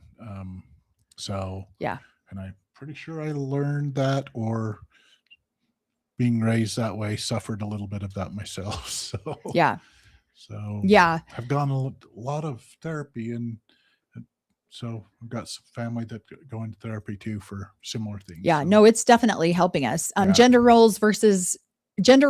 role energies versus male female energies are whole education and deconstructing. They really are. And I do get very bossy. I do get my energy can get really big, really fast. And I just get shit done. And I don't always do that in a way that doesn't run over other people. And that's something that I've had to genuinely learn how to do. Let's see. You are a good example for your children. I wish more people would have worked on their marriages, especially because of the children, which is funny because we didn't even think about that. Our biggest concern was being good parents. Yep. And then, and we loved each other. We did. Mm-hmm. We definitely adored each other and loved each other. There were just aspects of our relationship that were missing, that we did not know how to function or work through. And we didn't even think that we needed classes because we loved each other, because we're best friends. Yeah. And we got along so well. We never, I mean, I'd say you're my best friend. I would say you're my best friend. Thanks, buddy. So yeah. So definitely something that we learned. Okay. She said, okay, cool, fair. You had way more parents than me. Yeah. I wanted to get back up here to this question. Has doing the channel together affected your relationship? Has it opened new conversations between you that you may not have thought to have otherwise? Absolutely. Yeah. Absolutely. Because then we'll watch stuff, watch documentaries, or have interactions with family members and things like that, and that's like, oh my gosh, that kind of stung. Let's talk about that. So yes, it's opening up. I think it has us constantly trying to analyze why certain things sting and how to go about healing it, and having that conversation. Even having this being a part of the show, doing it, has me asking questions, trying to answer questions, bringing up stuff in my childhood, going, I forgot about. Oh hell, I didn't even know I talked to my mom like that. Things like that. So it's constantly healing. It allows me to go back and talk to my parents and heal things that are going on, family members, siblings, and so I think that just doing the show has not only strengthened what we're doing, but strengthened us into answering questions that I haven't thought about in 35 years. Yeah. So that's super interesting too. So yeah, no, it's definitely helped us in a ton of different ways. And it's funny too, because when we very first started, there was a couple of episodes that I was just like, right before we hit go live, I was like, what the hell is wrong with you? Like, we're literally, and we don't fight. Like, we don't talk disrespectfully to each other. We never really have. And even during our divorce, we were divorced for almost 2 solid years. We still celebrated our anniversary together with our kids. That was part of our problem. We never really went on a honeymoon. Almost every anniversary, we would spend it with our children. We would take our children to dinner, or we would, like, our last little guy was born on the spectrum and needed some additional um certain toys and stuff like that. So we would spend our anniversary money on things that he needed. And so even during our entire divorce, we never missed a holiday together, and we never missed an anniversary together. So we laugh. I joke, and I'm like, so how long do we say we were married? 25 years? Because this would be our 25th year this year. And we both decided that that's what we will consider as how long we've been married, is on our original date, because we still celebrated every anniversary together, and we still celebrated every holiday together. I think there was one holiday that we missed. It was a 4th of July. Yeah. And that was it. Other than that, I think we celebrated every holiday that we normally celebrate. We did. And so so I feel like that's how we have learned to deal with it. And Corey definitely deals with a lot of the humor part of it. So I agree with this. I tend to overwhelm my husband because I don't understand how he can't just power through hard things. That's me. I'm just like, let's go. Come on. Like, Just get it done. why? Like, can't we just get this done? What the hell is happening? Why are you taking so long? So yeah, it's definitely, we will 100% share, because I feel like there's so much that we have gone through. And so a lot of my family members struggle to watch our channel because they do feel like, I'm assuming, well, I probably should not assume. I mean, I was told this last time we were in Montana that they don't watch our crap. So there you go. But they know all about it. So But they do know listen all to the about phone us. tree. Somebody watches it and is telling the phone tree about it. Yeah. Yeah. Yeah, we So, didn't have a PSR in the family, so we had to develop a good other sense of humor. talents and sense of humor. Apparently, we did, Katie. I am the nefarious PSR for the family, so I love that. I'm gonna wear You're that the, with pride. what is it? NPSR? NPSR. Oh my gosh. Nefarious prophet. You should seer, actually revelator. put that as credentials Yeah. next to all of your social media handles, I because you know how should. doctors are like, Yeah. yeah, you should do that with Nefarious your social PSR. media handles. That would be funny. Yeah. Dean says we do the same with our years of marriage. Yeah, when we were in Montana, they were doing the marriage dance, right? And so it's like, Oh. get out on the floor, however long you've been married. And so they were like, anyone who's been married under 10 years, stop dancing and get off the floor. Everyone who's been married. And so we kept going because 25 years we've been married, right? And people were a little bit upset. I'm like, mind your business. Go do your own thing. Worry about how long you've been married. Don't worry about how long we've been married. So it just cracks me up. You guys don't know. Yeah, thank you. Thank you for sharing so vulnerably about your relationship. You are both so brave, and I'm so glad you found your way back to one another. We are too, honestly. We really are. We're grateful that we are in this position. Again, the last 2 weeks, that is one thing I think that we learned the most during our divorce is when something triggers us, when Corey does something that I'm just like, what the hell are you doing? What are you thinking? Then I take a step back and go, okay, why did that bother me? It's just like what we say with healing. If something triggers you, that's a good place to start. And so when he does something that frustrates me, I take a step back, like, okay, why is that frustrating me? What's going on inside of me that bothers me?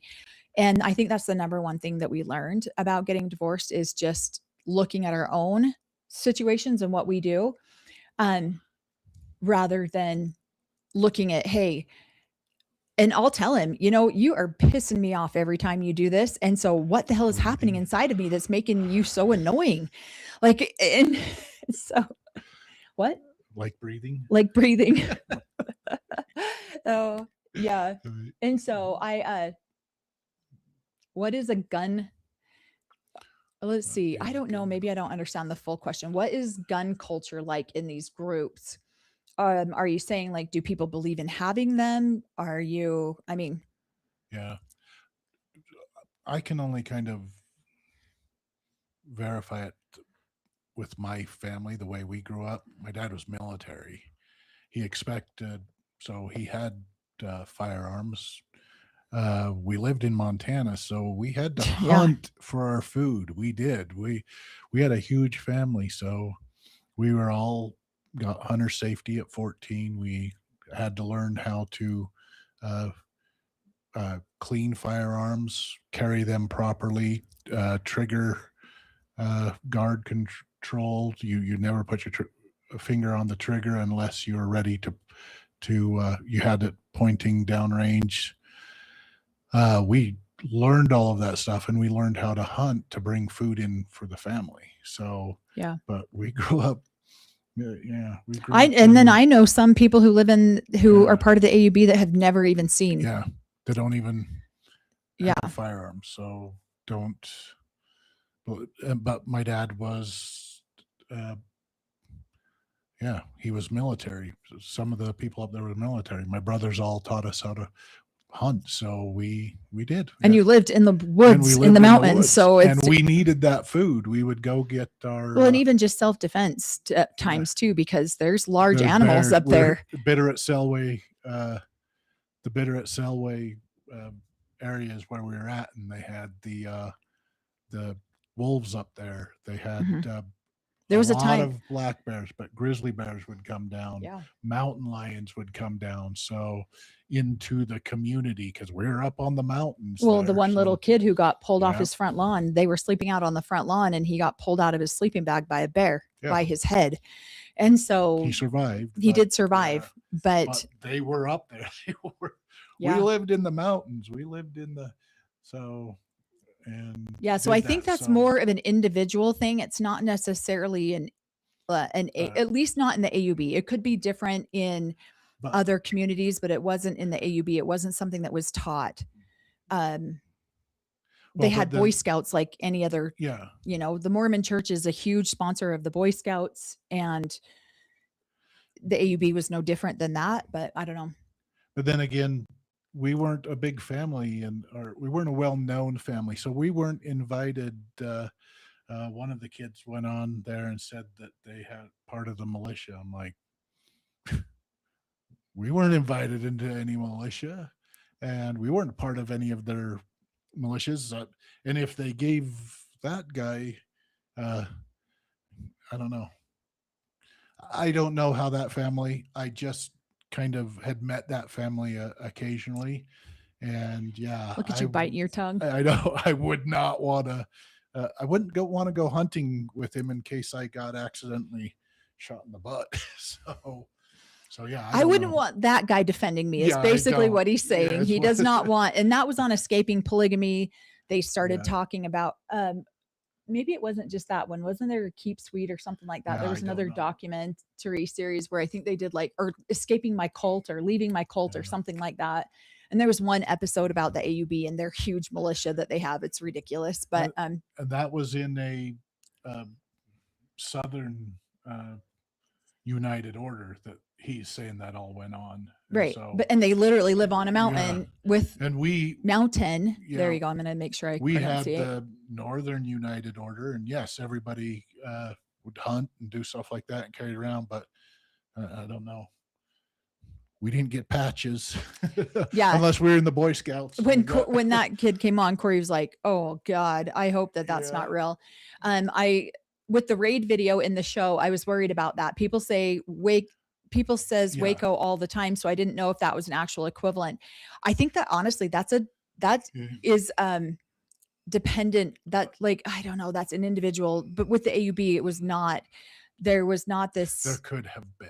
Yeah, So I don't know.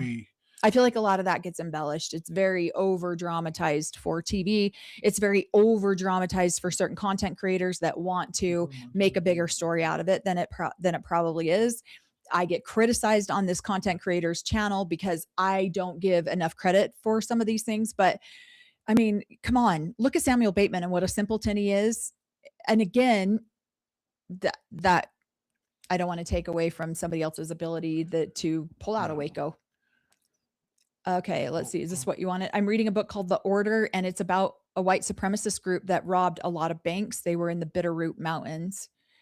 Yeah, probably, and or Idaho. So Montana is known for. I mean, we had all the stories up there living up in Montana. And Montana's known for a lot of unruly people. So Yeah. The unsolved murders up there, a whole bunch of different things that we were all told Yeah. about growing up in Montana. So Right. I would love to see was it a documentary he said about or a book? A book. It's called The Order. Okay. Yeah. Most people in Montana believe their constitutional right to have firearms and also for hunting. It is. It is. That's what, yeah. Our family was very constitutional based. We were taught the Constitution growing up and how, hey, these are the rules that we live under as to be governed. And so we had to learn our constitutional stuff. And yeah, they want firearms to protect themselves, their family, and go hunting. Yeah. Mostly. But yeah, let's just put it this way. I've been gone 35 years. If they have a militia, I wouldn't be surprised. It just didn't. I wasn't invited when I was a 14, 15, 18-year-old kid. And the people who militia, talk a lot about the militia, I would not want them protecting me. No, not at all. So I would not want to be anywhere near them with a firearm. That's for sure. Yeah, they probably didn't get Boy Scout training in it. So. Yeah. Now you need to make NPSR patches. Start your new militia, Corey. Oh no, we're not doing that. No. Yeah, and a candidate for book club. Also, we were going to start book club. We have not started that. We were going to be becoming sister wives. We have it right here on our desk. Still reading it. We are still reading it. We are currently in talks with Christine about coming onto our show. And I was like, I don't know if I want to do this book. And then I don't know. I'm trying to work that out. I told Christine we were going to be doing it. I was like, yeah, we're going to be doing book club. We're going to be doing your guys' book. She starts laughing. Oh, really? Okay. So I told her the last book club that we did, we actually had the author come on and talk to us about it. So I don't know if they are wanting to, yeah, we're still in negotiations with her, or not I guess there's no negotiations, but we're still in the talks of when we can make it work for Christine to come on our show. And so I just didn't really want to start the book while we were, so we will. And honestly, we have been going through some deep healing from our last book club. So I kind of have maybe a little PTSD from the last book club. So we will start book club soon. This book is going to be maybe 3 book clubs and that's it. It'll be super easy. I forget in the 4th part of that thing that when the FBI is coming in, those girls are saying run, grab the weapons and stuff like that. So yeah, they're definitely trained. I mean, I say our family, I don't know that they're trained. I think that's part of the scary part about it is I don't know that they're properly trained. Yeah. We have tried to train our children. We have a schedule that we introduced them to with their firearms from the time they were young, and safety and cleaning and all of that stuff. So we know what we have done personally with our children, but these other, I'm sorry, you can't just take somebody back into the backwoods and let them hold a 9mm for the first time and then walk away and okay, you're properly trained. So it's not very safe. It's definitely something to be concerned about. I do not want to invalidate anyone's concerns about stuff like that. We absolutely believe in the Second Amendment. We have a lot of our family that are military or ex-military. I mean, my dad, brothers were in the military. Nephews are all in the military. So, and it's valid concern is what we're saying. It's very valid concern. And one thing my dad was very strict about is proper handling and cleaning, and Mhm. so he Yeah. got, yeah. I learned that in Boy Scouts too. We were part of the Boy Scout Yeah. thing, and I got my merit badges. So Yeah. So we are, what's yeah, up? we know what we do with our children because we feel it's important and we feel like it's our responsibility. We don't know what other people do with theirs. Yeah. Have you seen Escaping Polygamy AUB episodes? That's kind of what we're talking about right Yeah. now, is that episode. Yeah, with some of those AUB militia type people. I don't know. We found it funny. I know the general population probably doesn't think it's funny. We found some humor in it because of the people who were involved. So, okay, I was worried about you, Mel. Those stories are triggering, and I don't blame you guys for taking a break. Yeah, we're definitely, that triggered a bunch of. It's not just for me that it triggered it for. It's for a lot of my family that has really struggled through a lot of that. So the last book club was pretty big and heavy, and probably should have done a little more vetting. It was great, and the author, it was a great book, and it was an amazing ending to her book. And plus, she is Ruth Warrener is one who wrote the book. She did amazing job, and we appreciated her coming on our channel and stuff too. But it did bring up a lot of stuff for everyone. No, I was hoping the kids would at least get some training versus just knowing where the gun is, right? Yeah. Yeah. Yep. So there's definitely, I think that people having concern is valid. Yep. Let's see. I was taught safety from the cradle pretty much. I wasn't allowed to touch Dad's guns unless he was with me, and I was drilled into me that you do not point it at anything you do not plan to shoot. That's right. Yeah. Yep. I feel like when you point it down range, you never be swinging it around and doing stupid things with it. So, yeah. So no, there's definitely valid reasons for concern. I'd heard that the Escaping Polygamy AUB was what got Escaping Polygamy canceled, is what we've heard, but I don't know. We don't. That's alleged. So. Let's see. Christine Marie was on True Hidden Crimes 4 years ago. She gave a lot of details about her life. Oh, I might have to look into that. I'm going to write that down. Yeah. Okay. Let's see. True Hidden Crimes. Okay. Yeah, I'll look that up. I don't know. I am connected to her personally on social media, so maybe I'll have to take a look at that. See if she's got anything on her social media about it. My dad's hunting storage cabinet was in my childhood bedroom. Never an issue. He taught me to respect them. I choose not to learn because I wasn't going to hunt. I respect the responsibility of it, though. I think that's really, it's definitely an individual responsibility. So absolutely. Let's see. That's why I had to, we had to take hunter safety, because it was the same thing. If you're going to learn how to drive a car, you had to learn to take the licensing and everything. So Dad said, yeah, we must. We did the same. Safety. And we put our kids through hunter safety, and it's not even just hunter safety; it's hands-on experience. I feel like if you can give that to your kids, but it is a personal responsibility. Oh, okay, that's retracted there. Yeah. No. Long darts. Yeah. Plig Kid 69 has a great sense of humor. Yep. We did have lawn darts, and yeah, probably wasn't the safest childhood toy we grew up with. Ours were. I know what the lawn darts are, but ours were homemade sticks that got pointy. So we had sticks and rocks. So yeah. So yeah, I agree with your comment. They're dumb people shouldn't own these, shouldn't own guns or pointy things. Lawn darts went extinct for this reason. So yeah, we agree that there's personal responsibility, and it feels like in our society anymore, everyone has a right and nobody has a responsibility. And that's unfortunate, because then that is some of the things, in my opinion, that cause so much harm to our society, is because everyone demands their rights, but nobody wants to be responsible for what it is they're doing.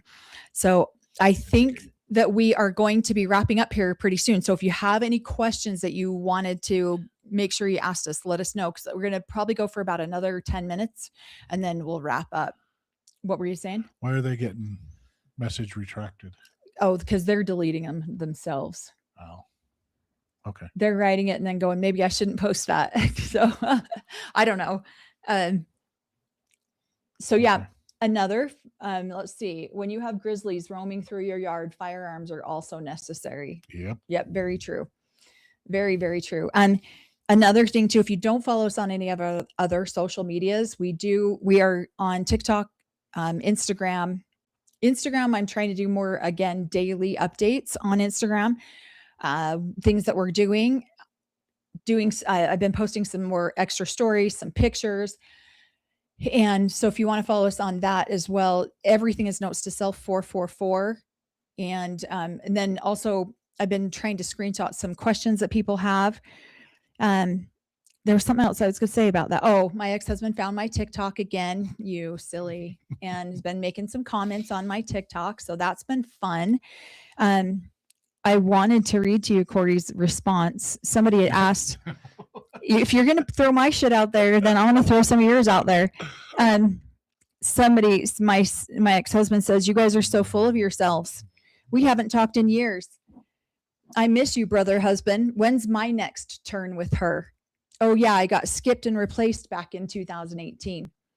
I'm not really sure, like, you have to be in the running to be skipped or replaced. And in 2018 is when Corey and I got remarried. We got divorced in 2016, got remarried in 2018. I'm not really sure how he thinks he got skipped or how he thinks he got replaced. I thought he was in line still. You have to actually be in the running, buddy. You're not even in the running. Okay. And so Corey just responded with, based on your dogma, you can collect her in Heaven's Lost and Found. Some magic words, handshakes, her secret name that only you know will allow you to collect your lost property. Somebody asks, are you her ex? Yeah. And I just responded with, can't you tell, based on that ownership language? Yeah. She's talking about him. I mean, if you're talking about me, I probably wouldn't raise my hand and say, ooh, pick me. So Here I am. It's me. Everyone make fun of me. So yeah, there you go. That's fun. Awesome. It's interesting to me because he just genuinely does not see it. And again, you can see that on we want to talk about Sam Bateman being a simpleton. It tends to run in the polygamous men. It's hilarious. Not all of us. You what? Not all of us. Yeah. I don't know. Some of us Sometimes when sleep. my masculine energy is kicking in hard, you are very simple. Oh, This is true. So. but yeah, it is very interesting when he finds our social media and then says, oh, that's me she's talking about. Go ahead and, mock me, make fun of me, whatever it is. I don't know. I wondered if he might reach out and do some interviews, which I think would be hilarious. I would that would be very Are interesting. you inviting him on? Not here. No, but you do have to be in the running in order to be skipped or replaced. You were not replaced in 2018. You were let go of your position way back in 2000, a position that you did not fulfill. I feel like this is a job interview. You were let go of your position because you did not fulfill the responsibilities and obligations of the position in which you held. So you were let go of that position way back in 99, actually, not even in 2000. So you can't be replaced or skipped over for something that you're not even being considered for. Exactly. So, yeah. What are you saying? Thanks, Mr. X, for a practical example of cult mentality. And that's exactly why I have not from blocked him, yeah. or exactly why I just allow him to continue to, because I don't even need to, I mean, just keep, speak up for yourself. And then there you go. And so I don't even have to try to explain things because he just does it for me. I don't even need to do that. So yeah, it was cracking me up when he made that comment. What did you get to? Thanks. They're just saying, yeah.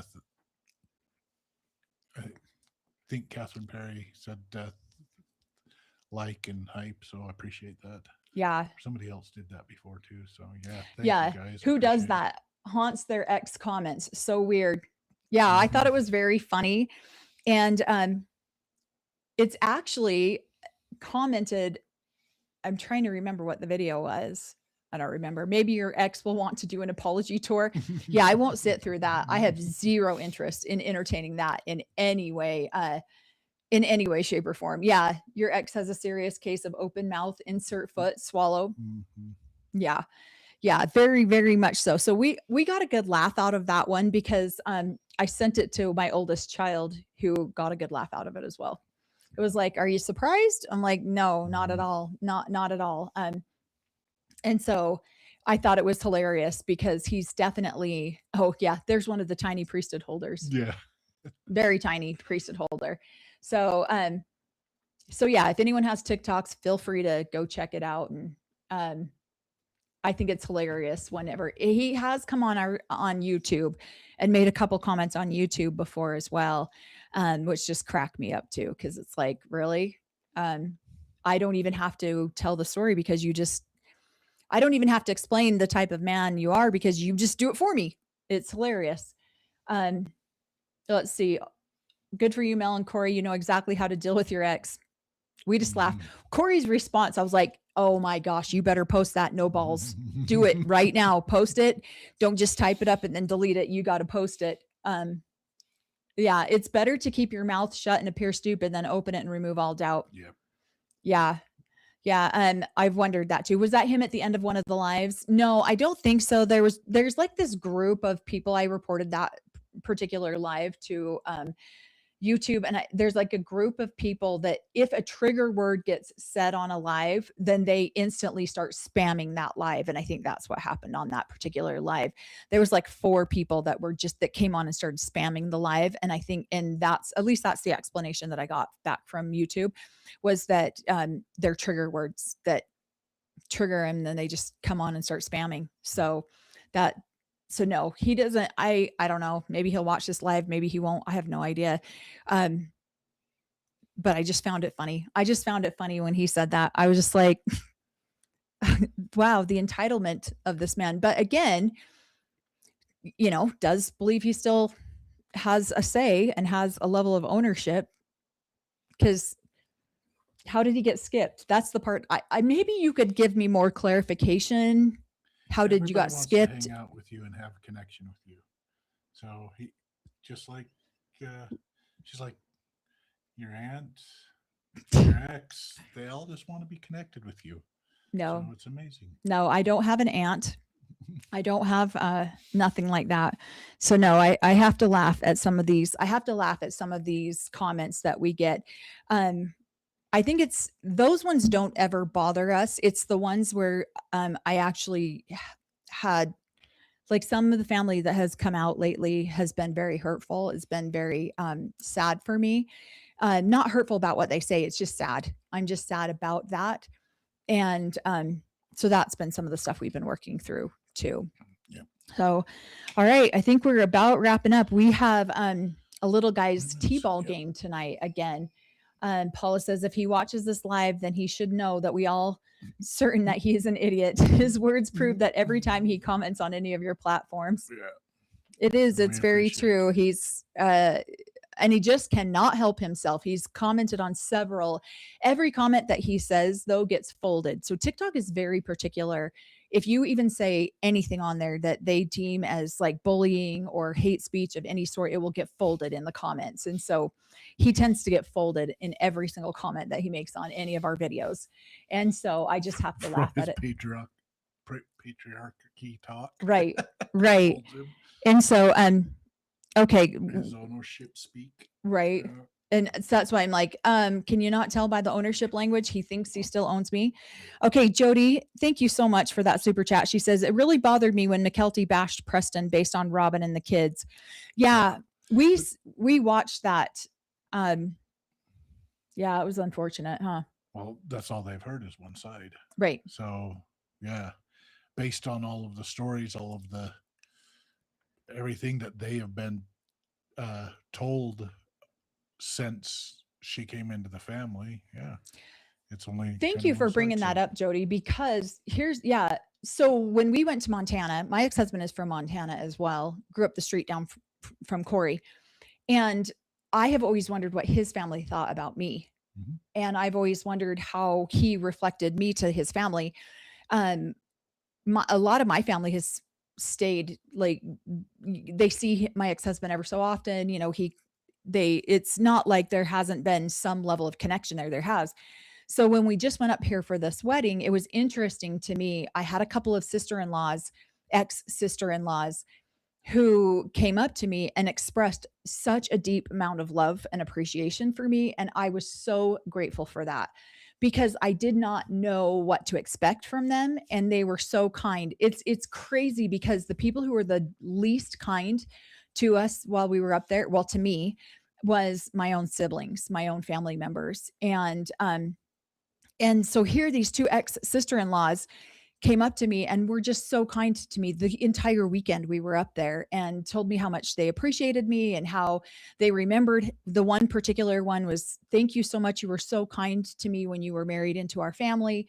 And I just stood there like totally shocked because I did not know how I was being represented on the other side, and what they would say. So I thought it was very sweet of them. And I genuinely thought that they were not going to be nice, and they were very nice. Yeah, thank you, Catherine Perry. It says, look at Laney's comments. So funny. Yes, he does. He has a knife in the kidney. He absolutely believes he has a knife in his own kidney right now. Not only from 2000 or 1999, but in 2018, you've knifed him in both of his kidneys now. That's why I'm you skipped him out of line. He thought it was a rotation. I know. That's why I'm like, what in the hell is happening?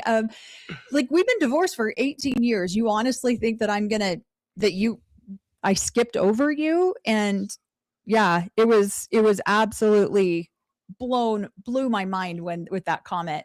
I went and read it to Corey. I'm like, can you even like comprehend what this means? Like, what does this mean? You got skipped over, and I can't remember exactly how I said it, but skipped over, and yeah. Did he needed a turn or something like that? Yeah. No. I don't know. Just just like, yeah, correct. Cody's entitlement. Thank you for the sacrifices Mel X made to love her. Sorry, but Cody's entitlement is the same. That's why we say all the time on our channel, Cody Brown is not an exception to the rule. He is the main rule in these religions, or at least in the AUB, in my experience with a lot of the men. I don't think it's right to slander on not knowing a person. Yeah. Well, and he even says that in the comment. We haven't talked in years, and yet you act like you still know me. And I'm like, no, don't even want to know you. Sorry. So, all right. Well, thank you guys so much. We are going to head off to a little boys t-ball game, but please watch out for our Trust Me, the Prophet. We're going to be dropping our episode 3 either later tonight or first thing in the morning. And then we'll do episode 4 on Friday. So you should have those out by the end of this week. And then we will get back to the 27 rules of celestial plural marriage, and we'll finish that up with the children, the children's section of that. So then we can do our divorce. I don't know. We'll do a divorce thing whenever you're ready to do it. So it can be soon, it can be later, it can be in a year from now, whatever works for you. Yeah. So, and then yes, we are working on getting Christine to come on our show. Hopefully it'll be soon. I don't know. But thank you so much. We appreciate it. Everyone have a good night, and we will see you